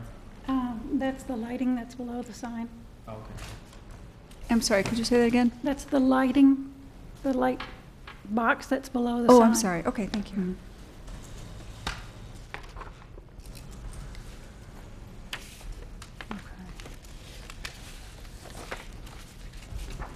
And just so I'm clear, is this just going over the top of the same structure? Is there any modification to that Solo Cup structure? Is that what The monument itself? Yeah. Yes. Or is the monument being I see construction details for it, so that's why I'm curious. Is this a brand new? I can answer that question. The monument sign, the lighting, that's all existing. The page that you have in your packet was the original approval for the monument signs. The only thing that's being modified is the Solo Cup lettering is being removed, and the Dark Container Corporation signage is being applied. And besides just the yellow Solo Cup, it's also the entire cladding, because I guess what I'm understanding about what they're doing is there's a brushed stainless steel finish with these letters cut out of it. Am I clear on that, or no? The letters are individual letters that will be applied to the monument, similar to the Abbott sign that was applied, or that was... and so, and they're glued on, so there's no reveal or anything behind them. They're just simply applied to the same, and it looks like it's a black... yeah, there's no change proposed so the to black the structure monument. exists. It's the stainless steel letters that are being applied to that black structure. Correct. Got it.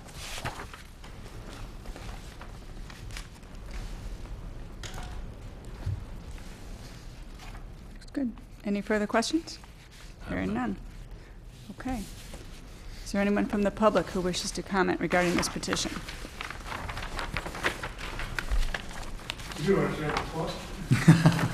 Step forward, please.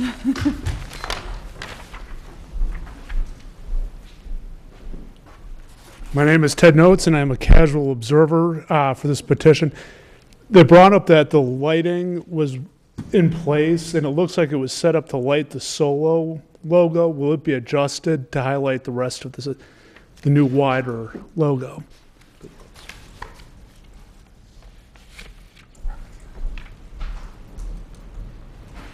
The lighting was in place when the monument was built to accommodate both buildings. They did not have any signage consideration at the time. And the box is in place and it lights the entire height of the monument. But not the width. There's actually, this monument is quite long, and there is an individual light box for each section of it. There's actually 4 boxes underneath there. Thank you. Good question, thank you. Okay. Does the petitioner have any final comments? Do we have any final questions from the board?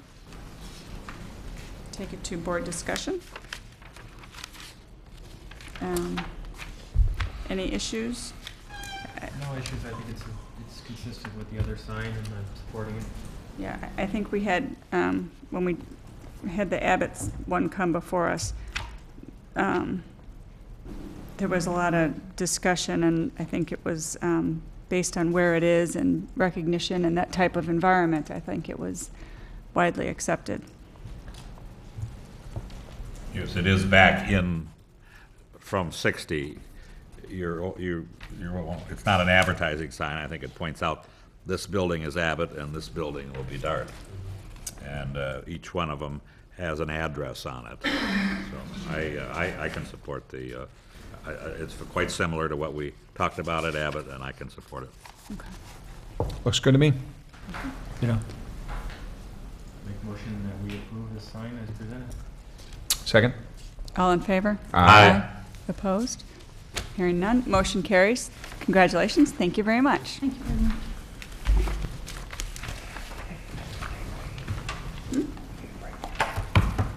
Okay. Before we begin our next petition, we're going to take a 5-minute break. Perfect. Thank you. Megan, I don't. When I watched on television, the television sits there for 5 minutes. They don't cut away. Oh, right, it's Yeah. not. Yeah. There's no commercials. I know, but You want to buy commercial space there? it was so boring. And I was riding a bike at the 6 or 7. I said, Jesus, they could cut that out. You know? Yeah, it's live. How are you going to cut it out? Well, no, that's on tape.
We will resume our Building Review Board meeting.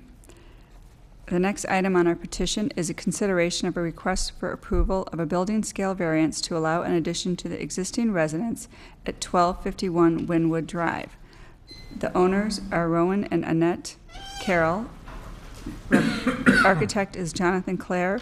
Representing this evening is Annette Carroll. Are there any board members who have conflicts of interest or ex parte contacts? Due to my involvement in the project, I do. I'll recuse myself. Thank you.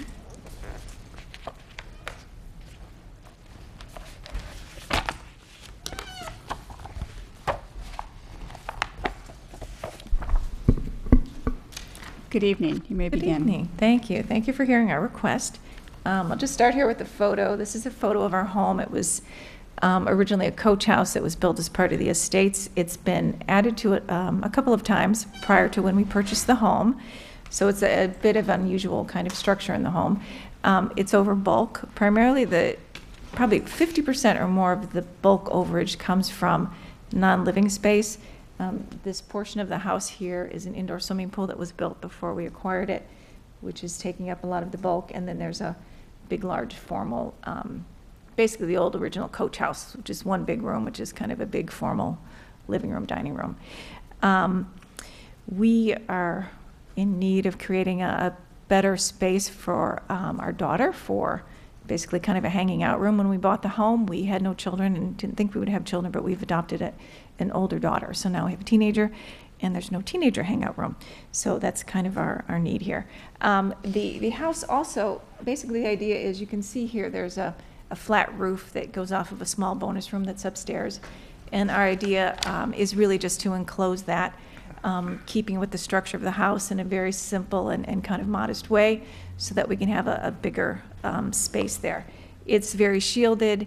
There's only one neighbor that can view it. That neighbor has presented a letter and said that he's in favor. But even in the wintertime, there's still a lot of landscape that covers it. You can see the landscape. The house actually sits, this is the road, sits quite far back from the road. This is the house here, and you can see it's fully covered with landscape, both winter and summer. From a design standpoint, this is what we're looking at. You can see this is the existing. Not only is it an idea of enclosing it, but it's also an idea of taking something that actually looks quite ugly and not like it was ever finished, and turning it into something that was more finished. It actually has a 17-foot chimney that just hangs there. It's not attached to anything. It just hangs there. I don't know, but maybe when the original, I understand that this bottom piece was built by someone that wanted to have a daycare center like 30 years ago. And I think that was all they could afford to do, and then they left this huge chimney sitting there. So it's a bit of an eyesore. What's been designed by John makes it actually quite lovely and much more elegant, and it really just finishes off the space. It's very modest. It keeps basically the gable format, and it just adds a small dormer on the one side, and then I'll show you the back side in a minute. This view just basically shows that there really is nothing that can be seen from the front entrance. You don't see the back portion at all. And this really is kind of the nice, elegant view that John has designed, which, in essence, it's a gable. And all we're doing is pushing the gable out over the flat roof and taking away a lot of this heavy iron railing and really just making a small Juliet window. So the view from our neighbor will look basically the same. It'll just be a little bit more elegant and a little finished, and we won't have this kind of hanging Chad chimney there. And then you can see as well, again, the view from the back. The chimney just hangs, and John's designed a nice, simple shed that just, again, connects it. And these are just some actual views of the gable that would come out.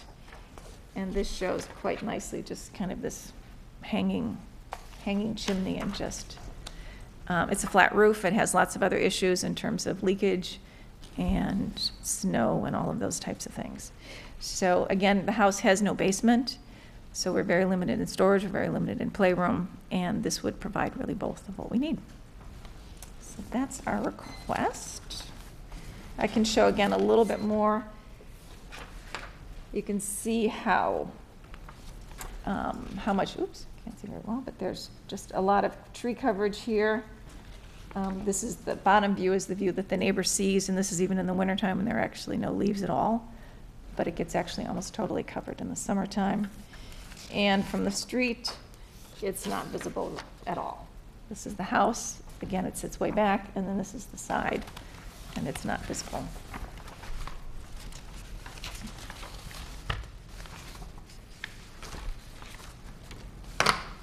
And there were 2 letters, I believe, that were sent. And it would really make our life much nicer. So that's our request. Thank you.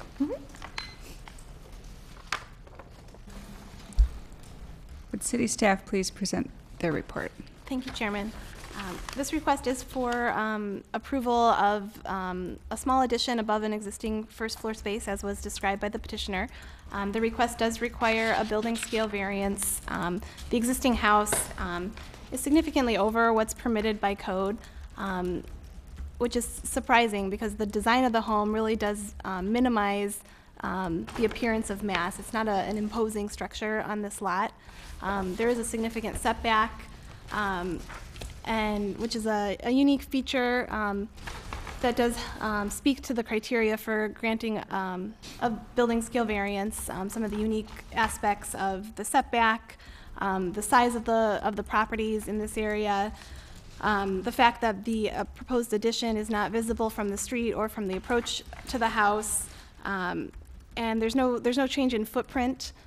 From an architectural standpoint, the addition appears to meet the standards that the Building Review Board uses to evaluate requests. And the actual percentage increase is relatively small compared to the overall overage. This request does also require a setback variance from the Zoning Board of Appeals. That review will occur later this month, pending action by the Building Review Board this evening. The home is sited a good distance from the property line. It's about 35 feet from the property line. The required setback in this area is 50 feet. So I think there are mitigating factors that would help support the building scale variance and also address any concern with the construction within the setback area from the Building Review Board standpoint. So there are findings in support of this request in your staff report. Again, the board always carefully looks at building scale variance requests. I think it's important to balance the appropriateness of the design and the site context when looking at this type of request. I'd be happy to answer any questions. Thank you, Megan. At this time, I'll take it to the board for any questions. I have a question for the staff. Megan, the setback, the 35 feet, which we need 50 feet, that's already there, but the fact that we're doing new construction makes them go through that again? In other words, they have the family room below, a flat roof, and that wall is 35 feet from there. So the condition exists. You're correct. But they have to approve it again, or get a variance on that again, and that's not that's not for us to do. Right. Because they're doing new building, if it is approved. I understand that. Okay. Then I have a question for the petitioner. Mm-hmm. On the interior layout that John has done, he's showing double doors that goes out to the Juliet balcony out there, and they've got other little doors. You've got little dormers, so those are little doors to get into closet space or storage space? Yes, that we're hoping to add. Okay. Mm-hmm. All right. Okay, that answers that question. And then the rest it's knee walls because of the... Yes, it's right. We've tried to keep it, we originally had hoped to go straight up to get as much space, but in working with Megan and trying to keep the design really restrained and not go over too much, we've brought it down quite a bit. Okay, thank you. Mm-hmm.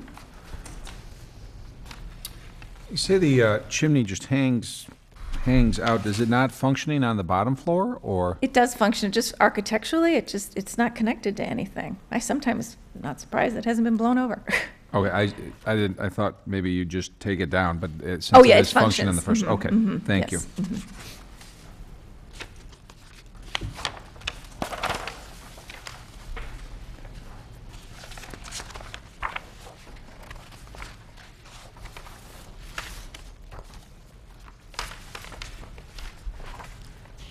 You presented that top photo there, that's from the west, is what you're saying? So that's from your neighbor? No, that's, Oh, okay, this that's one from is the from the street. road. That's from the street, okay. Yeah. You had one from the west? Uh-huh. Is Want that me to from show your you? neighbors? That's the only person that can see it, is our neighbor. Okay, so is that from their drive? I see their drive come, and their house From is their set. drive. Mhm. From their drive directly across from it, or from their drive right in front of their home? Kind of both. Their home Okay. angles it a slightly different way than Right. ours, so it's kind of looking at it from the front, but it's kind of angled like this. There's their door and ours is here. Okay. It's angled. It's not like, it's angled. Okay. And has that neighbor submitted? Yes, that's Dr. Cutt, and he submitted, I have his letter right here. That is that neighbor, okay. Yes, yeah. Excellent, thank you. Yes. Okay. No questions? I have no questions. Okay. Thank you so much. You're welcome. Is there anyone from the public wishing to comment on this petition? Hearing none. Do you have any final comments? No. All right, thank you. Any final questions from the board? Hearing none. Okay, we will take it to board discussion at this point.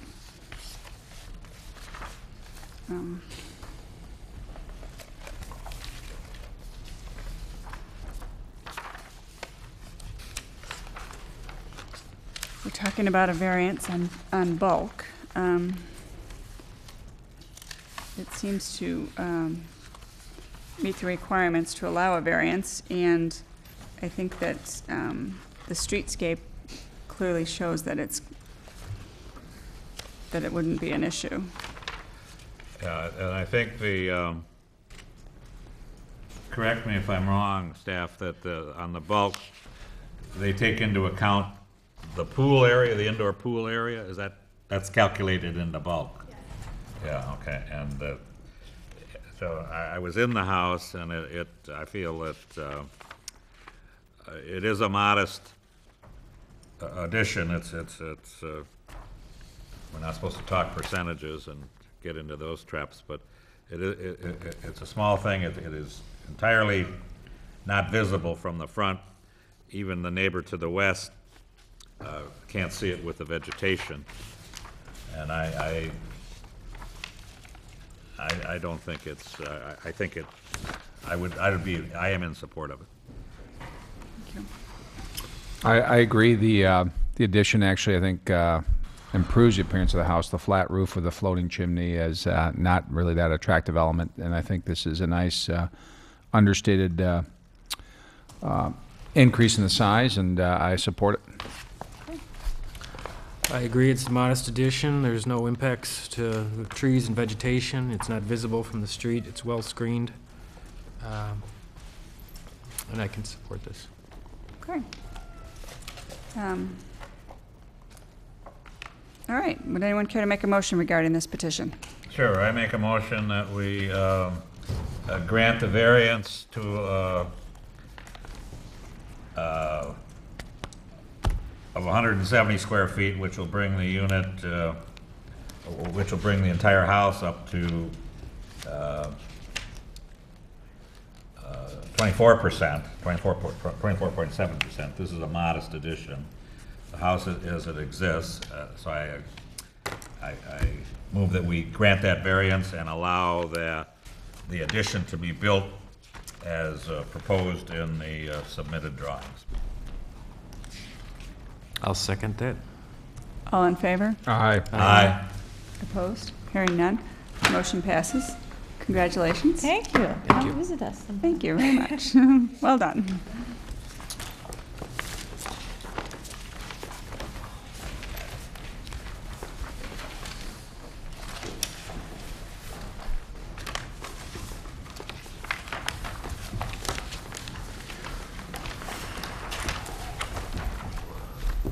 As we wait for Board Member Clair to return, I will introduce the next petition. It is a consideration of a request for approval of a new single-family dwelling on a vacant lot at 871 Buena Road. The owner is Kevin Davis, Fairfield Custom Homes, Representative Thomas Budzik, architect. Welcome, John. I just introduced the petition, and I will ask anyone if they have any conflicts of interest or ex parte contacts regarding the petition at 871 Buena Road. Hearing none, we will proceed. Good evening. Good evening. My name is Tom Budzik. I'm the architect for this project. With me today is Kevin Davis of Fairfield Custom Homes. We're here today to request approval for a new single-family residence on a vacant lot located at 871 Buena Road. I'm going to briefly go over the basic project description and discuss our thought process in terms of coming up with this design solution, and then quickly address the specific design criteria. So the home we're proposing is a 2-story frame construction home in a colonial style. It's a 4-bed, 3.5 bath with an attached 2-car front-load garage. It's approximately 3,600 square feet. The lot is it's a heavily wooded lot with some particularly large trees, especially in the front yard. There's a 48-inch tree located in the southwest corner of the property. In addition to that, the grading on the property generally slopes from the northwest corner down to the southeast corner. There's a drop-off of about 7 feet there. The existing grade drops off from the front of the house to the back of the house approximately 2.5 feet. We're proposing a home in a colonial style, consistent with the neighborhood. Generally speaking, there's a wide variety of different styles of homes in the neighborhood. There's some split levels ranches, some contemporary homes, and there are a number of colonial homes and homes that have just generally the massing of what would be considered a colonial home. So we chose to do something along those lines. We did try to situate the home on the property so as to minimize any impact to the trees. This is part of the reason why the attached garage is located on the north side of the property. This minimizes any impact that the driveway may have had, especially on that large 48-inch tree. Additionally, because of the drop-off with the grade from about 2.5 feet from the front to the back of the house, in order to get ceiling heights that are reasonable for the home as well as to meet the overall height limitations, we had to keep the home as close to the grade as possible while still maintaining proper drainage around the home. This also led to having the garage to the north of the house at the higher end and the front door actually at the lower end. This allowed us to maintain 9-foot ceilings on the first floor, 8-foot ceilings on the second floor, and still meet the 30-foot maximum height requirement. Generally speaking, the home is situated parallel to the side property lines, which is consistent with the properties located on Buena Road. Buena kind of curves as it goes down, and essentially the majority of the homes don't reflect the angle of the front property line, but rather are oriented to the side property line. So we maintain that in this case as well.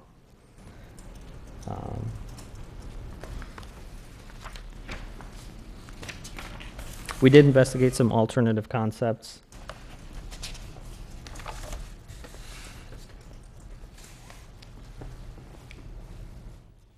So we looked at one concept where we essentially took a very similar floor plan and simply flipped it. Because the massing it's generally a square, that puts the corner at the lowest grade essentially in the same point. As a result of this, what happens is, because the first floor is located at the higher end of the property and it needs to be located slightly higher, this starts to encroach and limit on our ceiling heights. And we'd have less than 9 feet on the first floor, approximately around 8'6" to 8 feet on the first floor. And beyond that, the driveway also has the potential to impact the large 48-inch tree in the corner. And finally, in terms of a solar orientation on the property, it's preferred to have some kind of living space on that southern end of the property as opposed to a garage space. We did look at a few other schemes with side load garages. Essentially, the downsides are all pretty similar. either the driveway impedes on the 48-inch tree. We have significantly more impervious area with these solutions, and the home starts to basically have less presence on the property and starts to get longer. And as a result, we have to start to do some more tricks with the roof line to try and get it to meet the height requirements. 'Cause as we go further back in the property, that's pushing our height requirement lower and lower for the actual house. So at some point, we wouldn't even be able to do a full 2-story home without having a very low slope roof. So it was deemed that essentially the colonial style with the site plan as we've shown is to be the superior solution in this case.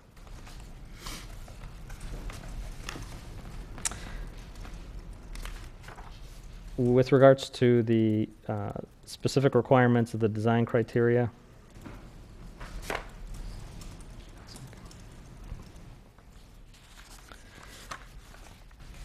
again, we tried to situate the home so that it maintains the natural maintains the natural drainage around the property, as well as to preserve some of the more significant trees in the property. Access to the site is safe and consistent with other homes in the neighborhood. There are no sidewalks in this location. The driveways are adequately spaced from other properties. The property to the north also has their driveway in the north. The property on the south is a corner property with its driveway located off of Stone, not Buena. The majority of the homes in that neighborhood, like I said, do have front load garages. We did try to minimize the impact of the garage in this case by setting the garage back slightly and by making it a 1.5-story mass as opposed to a 2-story mass. And finally, by having 2 single doors as opposed to 1 double door. With regards to the elevations, they're again consistent with the style of a colonial home, with single punched openings, double hung windows with mullions, couple of narrow dormers above the garage. Staff had mentioned some concerns about the detailing around the front entrance, which we have taken that into account and made some modifications, some slight modifications, including narrowing up the columns, increasing the size of the frieze board, and resolving some of the details of how the crown of the fascia wraps around into the eave. With regards to landscaping, the city arborist had recommended foundation landscaping around the home, as well as basically evaluating the landscaping at a later date as it becomes clearer as to the growth conditions for the site. It's a heavily wooded site. We do have to take down a number of trees to place the home. And when all said and done, it's difficult to determine now the optimal landscaping. We can assure you we will do foundation landscaping around the home. There will be planting beds in the front around existing trees that we'll be preserving. And we are willing to do some additional screening landscaping to the south to afford some privacy to the neighbor to the south. That's essentially their backyard that's looking into the side of this house. In terms of the type, color, and texture materials, we're proposing a medium brown for the main color with a light beige accent color for the window trims, windows, aluminum, the fascia, soffits, gutters, garage door. A weathered wood, a medium brown asphalt roof shingle for the roofs, with the one accent color being the front door, which would be in a kind of a medium steel gray color. The materials themselves, it will be cedar siding with a vinyl extruded trim for some of the more decorative elements. Where flat profiles can be used on the soffits and fascias, they will be cedar. Gutters and downspouts will be aluminum. The material selection was basically chosen for maximum effect, durability. Yeah. And then finally, in terms of the overall site layout, again, we're trying to strike the balance of resolving home on this narrow lot, while still maintaining a proper detailing for a colonial style home. and that essentially led us to this solution. It's the only home on the site currently where there's no proposed accessory structures. Size and scale is consistent with the neighborhood. As you can see in the context elevation, it's very similar to the homes on both sides, actually. The homes of a level of quality, scale, and detail comparable with the surrounding properties and shouldn't have any negative impact on those properties. And we will be striving to preserve the natural attributes of the site, maintaining whatever trees of value we can, and maintaining the natural drainage around the home. Excellent. Thank you. Thank you. We'll now ask city staff to please present their report. Thanks, Chairman. This request is before the board for the design of the new home. It is located in an established neighborhood, so the board's review of the home in the context of the surrounding neighborhood is important. There are many site challenges with this type of condition. As was mentioned by the petitioner, there is a pretty significant grade change on the property. There are several trees on the property. And then, of course, the fact that it is in an established neighborhood that is characterized by simple forms and design. I think the solution that's presented this evening does address a lot of those challenges. The foundation is being stepped down to avoid a lot of site grading. The forms are very simple and consistent with the overall character of the neighborhood. The petitioner mentioned some alternatives that were reviewed with respect to the garage. I think in this case, the way that the home is massed, it is still consistent with our design guidelines, given the character of this neighborhood to have a front-loaded garage. It does minimize the pavement and the size of the footprint of the home. I just want to touch on a couple things. Staff is supportive of this project with the condition that the board provides some input on just some refinement of architectural details. The front portico, the size of the columns in relationship to the pediment form. That would be good to provide some input to work through at the staff level. And also the landscape plan. I think given the orientation of homes in this area, it is very important that the landscape plan be worked out and well designed to really provide privacy from neighboring properties and also screening of the new home. At this point, the landscape plan that was provided does need some enhancement and some additional landscaping. I think once there's a better understanding of the tree removal that's needed for the location of the main house and what the lighting conditions will be, it'll be easier to identify what type of species would best thrive along the property lines and really fill the gaps to provide that privacy. So we are recommending that the landscape plan be finalized after the permit is issued and after construction begins, so that the form of the house can start to take place and those key areas that where screening is needed are better identifiable.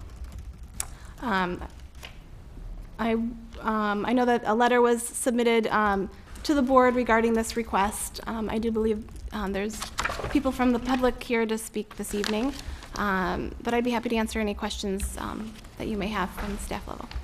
Thank you, Megan. This time we'll take it to the board for any questions to the petitioner or to the city staff. I can start to the petitioner. What is the depth of the front porch?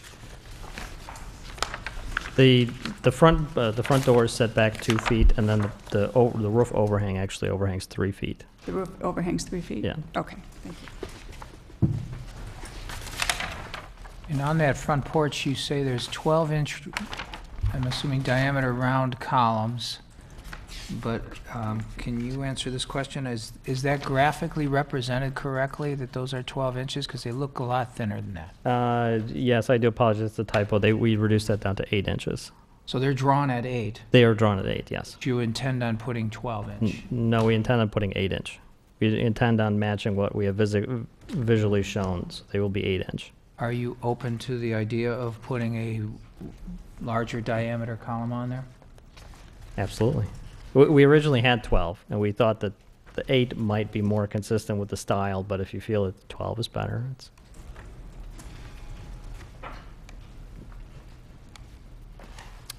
What is the material of the chimney? The chimney is siding. Did you give any thought to a stone or a brick chimney at all? We had discussed it. That was one of the items that we had discussed with the builder, so it's... we would prefer to see brick. It's a decision to be made by the builder. Yeah. And then what about the garage doors? What are the materials of the garage doors? Are those wood or a vinyl or? Those would be metal doors. Say it again? Metal doors.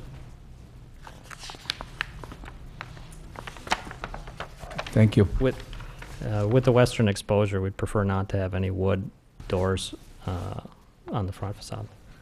With the recent rains that we've had, has there been any noticeable ponding of water on this property, or does it drain naturally off the lot? It drains. And it drains to...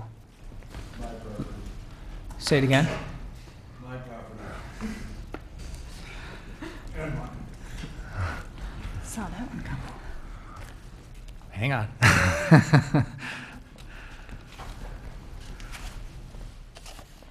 And the driveway also pitches toward the house and swales just to the northwest corner, and then it heads around the property.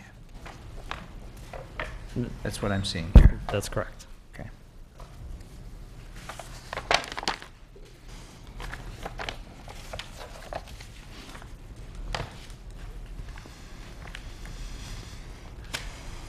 The wood siding, is that, what kind of paint or stain is going to be applied to that?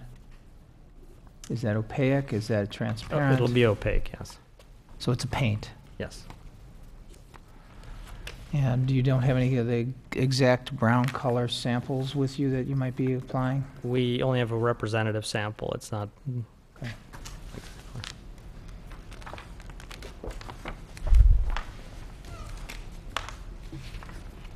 Corner boards? No corner boards? No.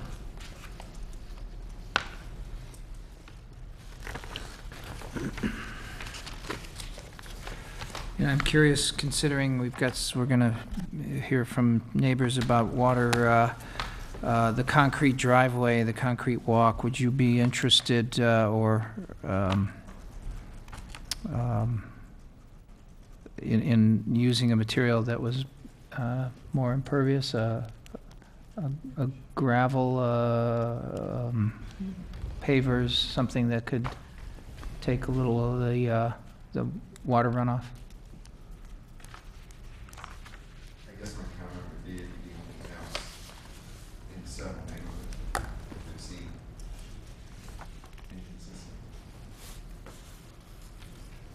inconsistent. Would you please restate that for the in the microphone?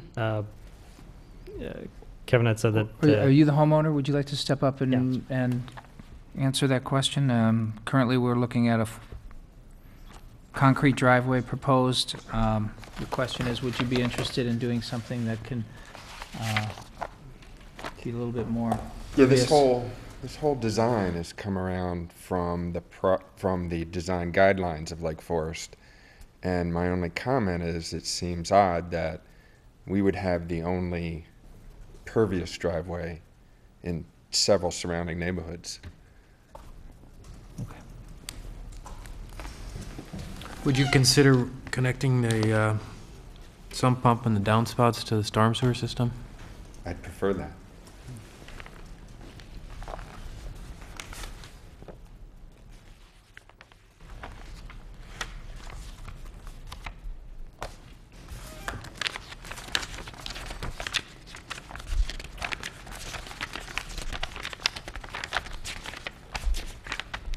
A question for the architect. On your elevation, you show there's a heavy shadow line on your eave, your second floor eave.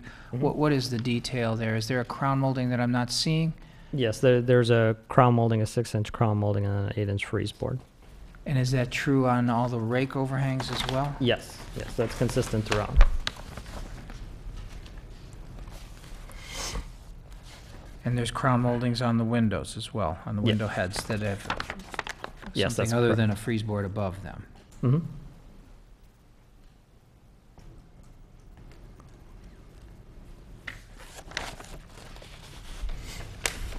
On the rear elevation, if you could pull that up real quick. The elevation toward the right-hand side, the one-story, which is the rear of the garage and mudroom, seems kind of random, or catch as catch can. Would it be possibility to take the door and center it over the gable to the left, I'm sorry, dormer to the left, and then is it a possibility to put another window under the dormer to the right? The That dormer to the right, which would end up being in the garage, Correct. that should be fine. And then that And door could move shifting over this over a to little center bit it. to center on that, because Yeah, it's I a think we little could do bit, that. a little bit awkward on that elevation. Sure, I think we could do that, yeah. And then on the chimney, that I think you might hear that we're going to ask that it be considered to be brick. A chimney pot on there would be a clay chimney pot then, and is that something that also has a furnace flue? Would there be two chimney pots on that? No, it serves a single, Just single a single fireplace. fireplace? Okay.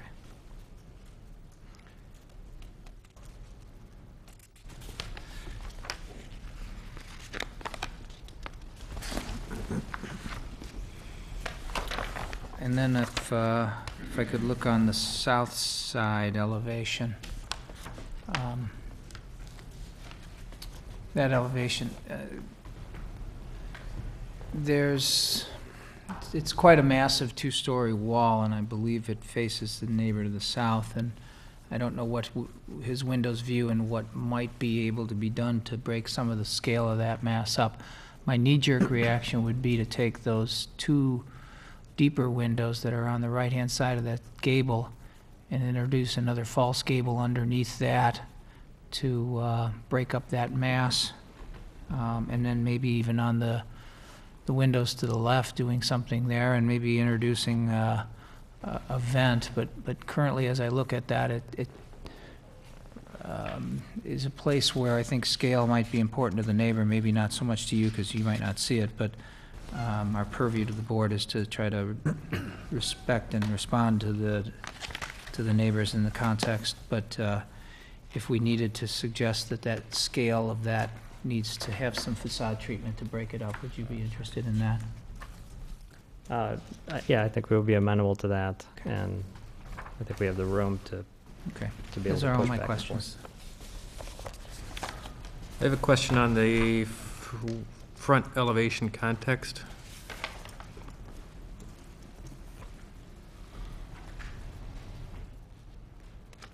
So that is the house on the right, is that the one to the south? Correct, yeah. So it has a 27-foot 4-inch dimension to part of it. What is the closest to? So, Oh, I see. yeah, so this closest portion is actually further back, so it is closer, but it's not really in line with the home. So the main massing is 27 feet away. What is your side yard setback there, and where are you at it? So on the north side, on this side, we're at the 10-foot, basically the 10-foot setback. On this side, we do have a little bit more. We're at about, I think it's 12'8" on this side.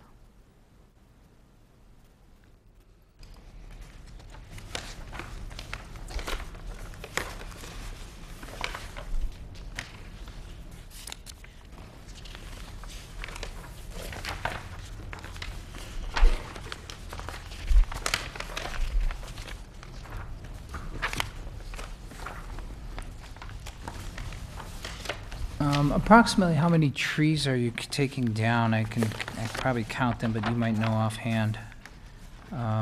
2, 4, 6, 8, 10, 12, 14, 16, 18, 20.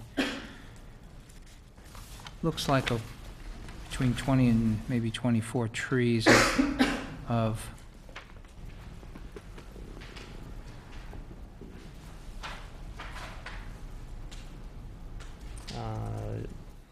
no, I don't have that exact count here. Let's see if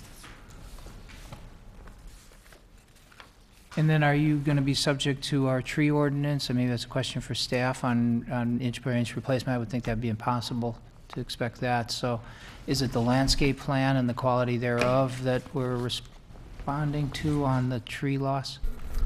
I think the inches that are removed can be applied to some of the additional landscaping that is requested to screen between the property lines.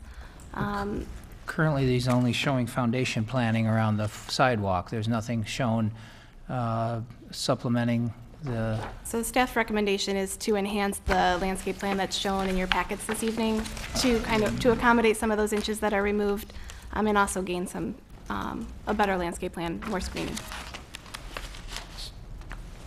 But we're not seeing that now. We're not seeing the landscape plan. We're just seeing something that's probably insufficient to satisfy the loss of trees, correct? Correct. The landscape plan that's submitted, as staff is recommending, would need to be enhanced to meet the tree ordinance as well as the design guidelines for the board. And in your opinion, Megan, should that come again before the board, or is that something that the arborists and the staff can handle outside this board? I think the board can certainly discuss that. It's not uncommon for the city arborist to work with petitioners to gain a level of screening based on board direction. So if the board is expecting a year-round screen, the city arborist will work with the petitioner to achieve that.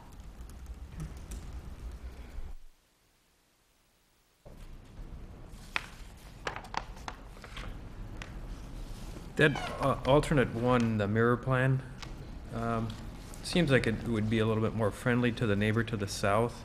Could you speak to the reasoning again on why that doesn't work? I understand there's that 48-inch oak tree there. Is that the only reason, or are there other reasons?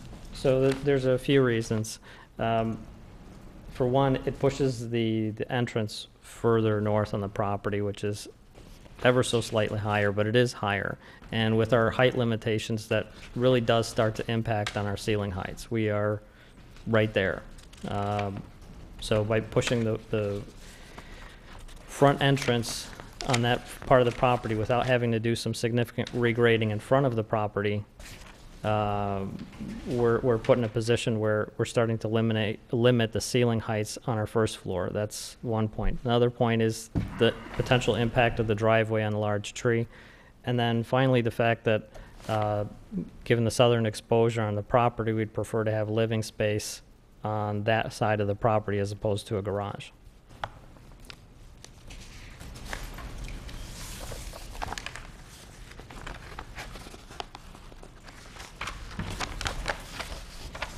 Megan, you were looking for some board input on the portico and that with the,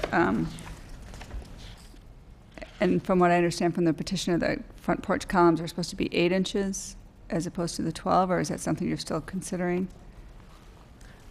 So we originally showed them as 12. Okay. And felt that they might actually be more appropriate if they were brought down to 8-inch. And then one of the board members had suggested we bring it back to 12. So we're amenable to that. 12 inches is fine. And Megan, what was your comment regarding that? The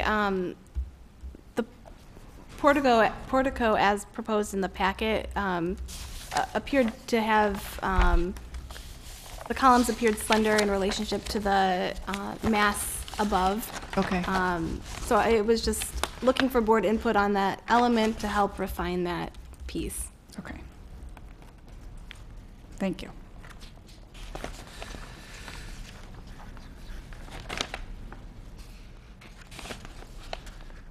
Any further questions? No. Okay, thank you. Is there anyone from the public who wishes to speak regarding this petition?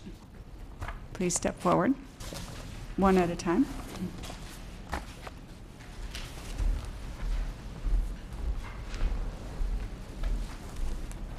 Good evening. I'm Ted Notes. My wife and I are owners of 44 East Stone Avenue, the property immediately to the south. First of all, I'd like to thank Kathy and Megan for their time helping me understand the developer's plans for the site.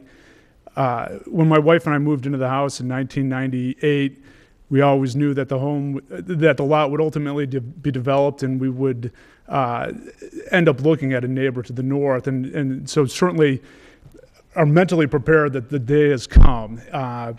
We certainly did not expect that the home would be built on a speculative basis, which is our understanding is being proposed. It's not being proposed by someone who will ultimately be living in the house, which raises another level of concerns that we have that the developer might not have taken into full consideration.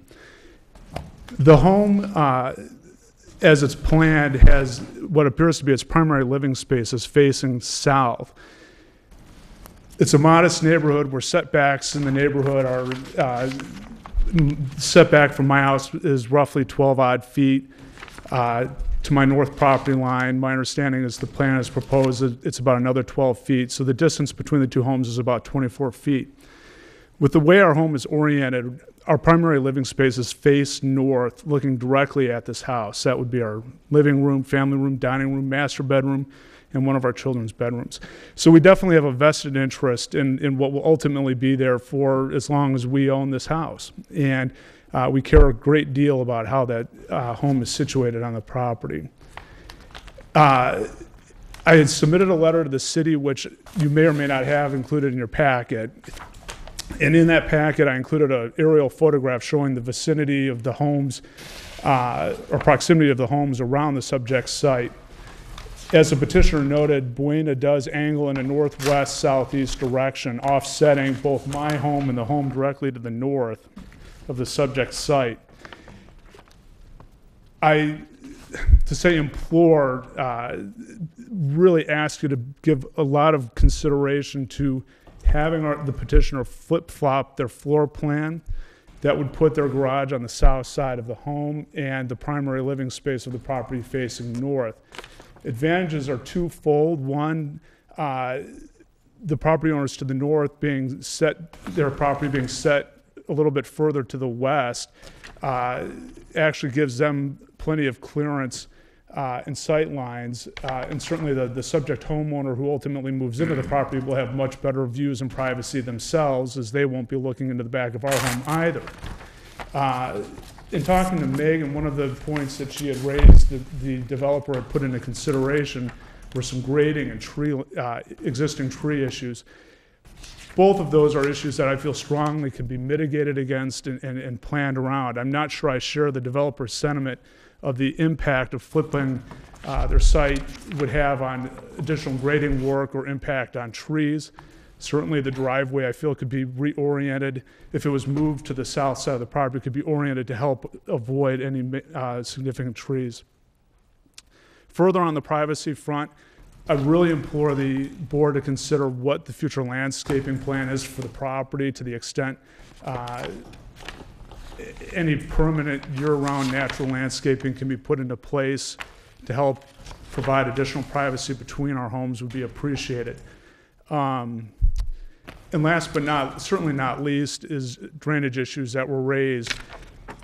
With the site at its high point on the northwest corner of the site, water flows both onto my property as well as the Foster's property, the homeowner to the east of us.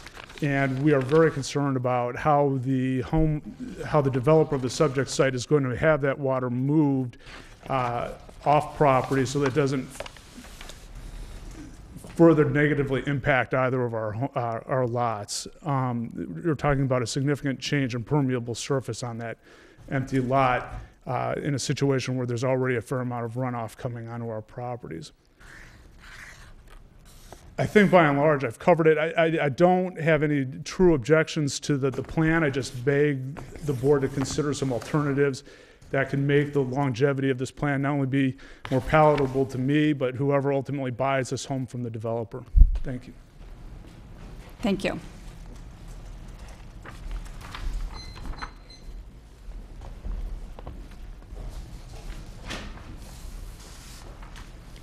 My name is John Flusser. I live at 54 East Stone, which is the property immediately to the east, so it abuts against the backyard of this proposed site. And my big issue, as with Mr. Notes, is really with runoff. My house actually was originally built by Mr. Sprague, who was an underground contractor, and so I've probably spent $20,000 dealing and maintaining his drainage system, which is hardwired to the street, and all my downspouts are already hardwired to the system, going back to 1965, and I've just maintained and enhanced that system. I have 3 storm drains and 6 strip drains, and we're just going to displace a whole lot more water that it is going to run both onto Mr. Notes and to my property, and I really feel that has to be addressed here. I mean, there's enough setback where I may not even see the back of this house because it is heavily wooded, depending on what trees are removed in the back part of this lot. And I think that's being addressed regardless. So my big issue is runoff. And just, I survived last week, but I was up for a couple hours in the middle of the night. And if I wouldn't have invested the money in maintaining and enhancing my system to move the water out, because if you look at the lay of the land of the neighborhood, it all comes to both Mr. Notes and my house. And so this is just going to make it infinitely worse to deal with, and I just want to make sure it's addressed. All right. Thank you. That's all. Thank you. Is there anyone else from the public who wishes to comment on this petition? Hearing none. Would the petitioner like to respond? Thank you. With regard to the first comment with regards to potentially flipping the floor plans, I'd have to discuss it with my client, but I think we would be willing to look at taking another look and seeing if it would be possible, if it would be feasible to flip the floor plan so as to not negatively impact your living space. With regards to the site drainage, and I think this is the preferred alternative, is that we will connect the the downspouts to the storm sewer. The net effect should actually be positive because we're taking an area where water was simply falling, and we're taking that water straight to the storm sewer and not letting it run down the property. The grading plan, the preliminary grading plan, does show that we do have swales on both sides of the property, so the water that is meant to go around the property should stay on our property and not be pushed over onto the neighboring properties. So we are sensitive to that, and we'll try to work with you in that regard. Excellent. Thank you. Do we have any final questions from the board? Hearing none, we'll take it to board discussion. Who would like to begin?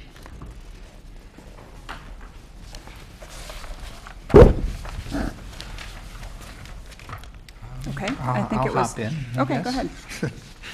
ahead. I actually think there's a benefit to multiple benefits to flipping the house. Number one, you'll be able to drop your garage down lower, and I know you talked about your floor levels or whatever, that would be a problem. It's probably, again, to your benefit, that loft and that laundry room area. The ceiling on that would drop accordingly with the garage, and now keeping your roof line in the same plane, you've all of a sudden picked up a couple of feet in head height in that laundry room and loft. As long as you understand, then when you're going down that hall, you might have 2 or 3 steps to get down far enough to benefit from that. Also, as Mr. Notes pointed out, having your views oriented toward the back of his house would not be something I'd care to put on the market, as opposed to having your views borrowing the neighbor to the north, their rear yard, because their building is pushed a little bit farther forward. So I think you gain the benefit of that. As far as the south exposure. I just think that's a, you know, people say, let the sun in or whatever. That, you've got a lot of trees here. You're not going to get any less benefit by having your views to the northeast as having to the southeast. In my opinion, I don't even like the sun and the south, ruining the furniture and shining in your eyes and everything. I prefer the north views, but that's just me in my opinion. But as far as flipping it, I think you are putting something of lower scale to the neighbor to the south. I think you're gaining your views and borrowing the property to the north. So I think flipping it is the right thing to do. And I think with that tree, and I think that's probably the only quality oak tree on there. These others, I'm not sure even what they are, if they're ash or elm or whatever, but I didn't look at the tree survey, but I have a feeling it's not going to look like that wooded site that you think you have once you're done with building on it. I think you're going to lose a substantial amount of trees during the construction process and, year after year after year, until everybody that's, all these root systems that are all tangled into one mess are going to finally figure out which ones are going to survive and which ones aren't. So, and the landscape plan that I'm seeing is not something that I'd recommend. I think there's too much going on in the foundation in the front and nothing happening on a property where if you're looking at improving your views, well, put some shade tolerant ornamentals and some shade tolerant evergreen, hemlock or whatever back in there, and let's see it. Let's approve it, I think, at this board level, as well as some of the design issues that were brought up in questioning, the brick chimney, the 12-inch diameter columns, and the pervious versus the impervious driveway. I mean, especially if we're now worried about this oak tree because the driveway's on that side, I think I'd encourage you to come back with something that was brick pavers that could make sure that the moisture and some nutrients are getting to those roots. Otherwise, I think the design suits the neighborhood.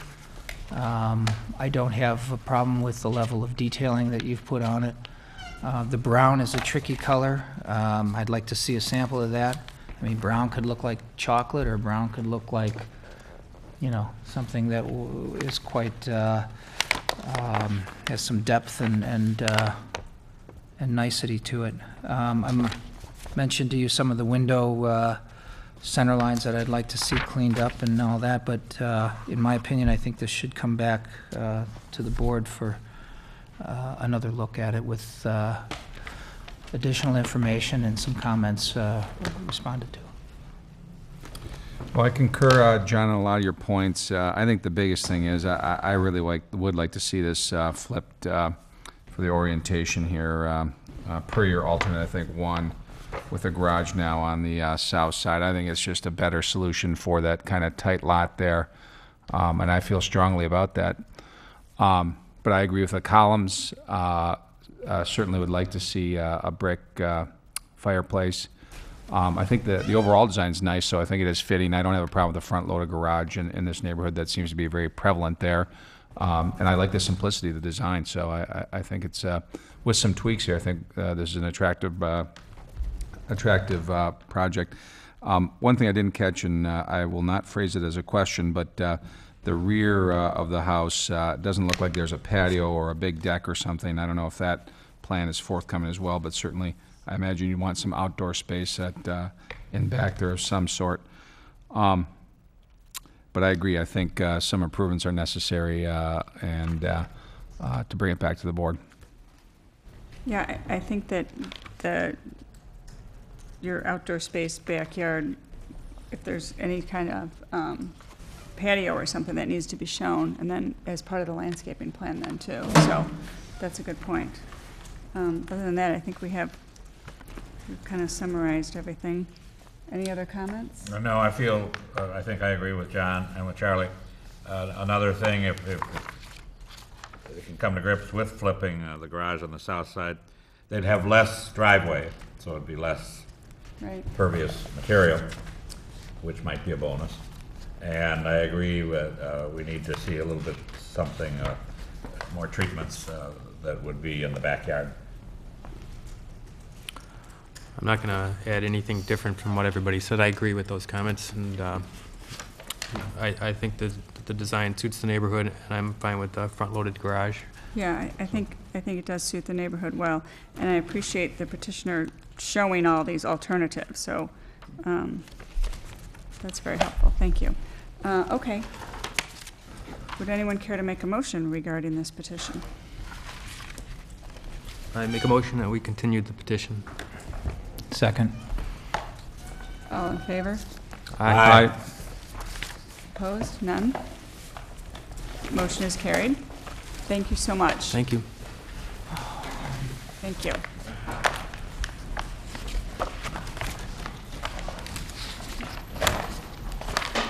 Everyone doing okay? I'm all right. All right.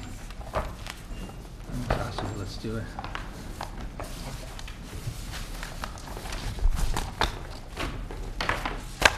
Moving right along.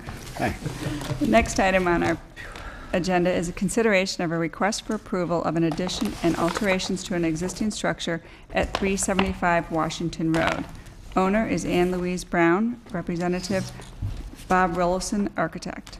Is there anyone on the board who has any conflicts of interest or ex parte contacts? Hearing none, we will continue. Good evening. Thank you for staying with us. Good evening. Thank you for having us. You may begin.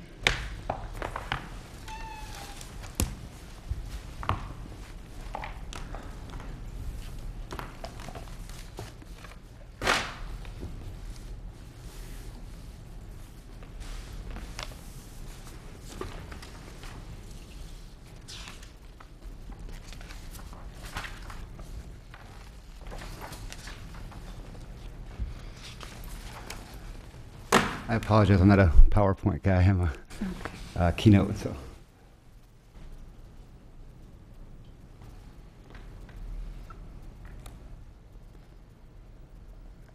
Somewhere here shows them. At the bottom, there's a little screen to your left.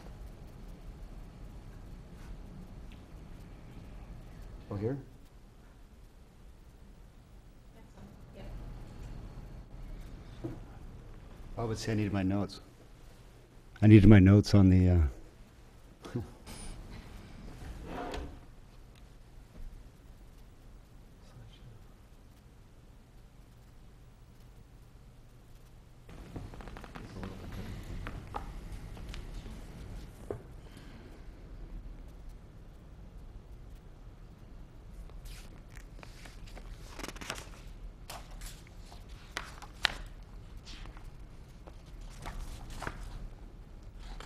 Sorry, on my version, there's a presenter's view.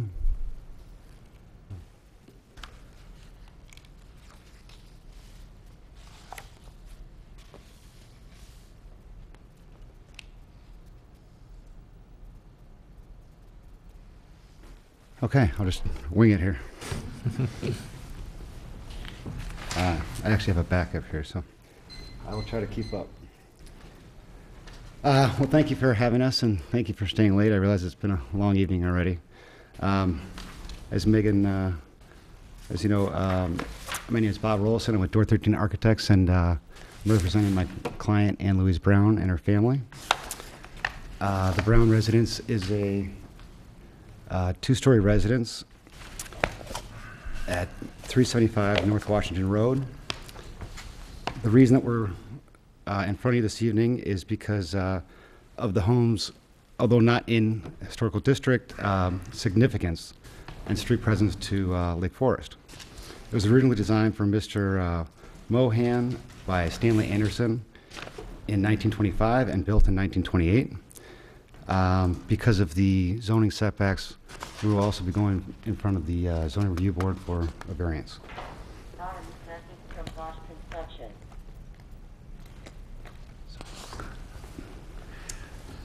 Our proposal is for the renovation of this historic residence. In addition, The scope of work is in response to the needs for the family's growing family. Anne Louise is, they're in the need for more bedrooms for an additional children. And because it's a Stanley Anderson home,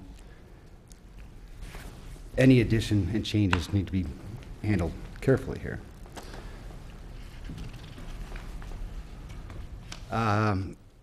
In this slide, we're showing kind of the existing conditions. The Brown residence is located in the, at the corner of Washington and Rosemary. The image shows the current conditions of the site and gives the overall context to the neighborhood, the streetscape, and the surrounding homes.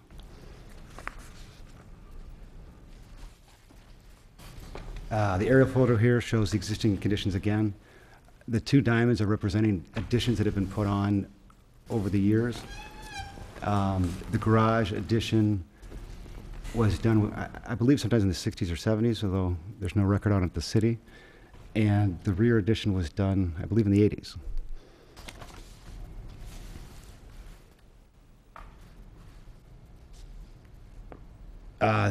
Now, on this particular image, we've rotated the site plan in order to orientate it from the street. And we're showing the different photos surrounding around the home. I apologize, this is coming up better. And the neighbor's house, along with at the top there, we're showing the streetscape elevations. Here's an enlarged site plan of the existing home and the existing setbacks. The front setback being 50 feet. Currently, we're showing it's about 39 feet. The north setback requirement is 20 feet. The south and corner setback would be 50 feet, and the rear setback also 50 feet. Again, a zoning variance would be required.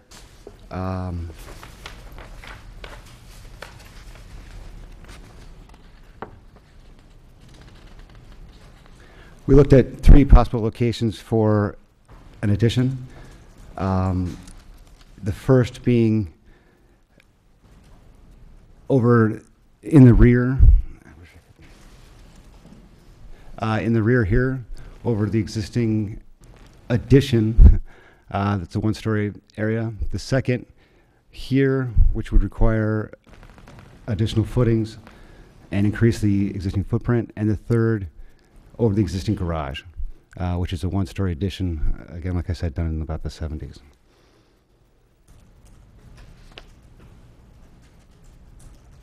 This is our proposed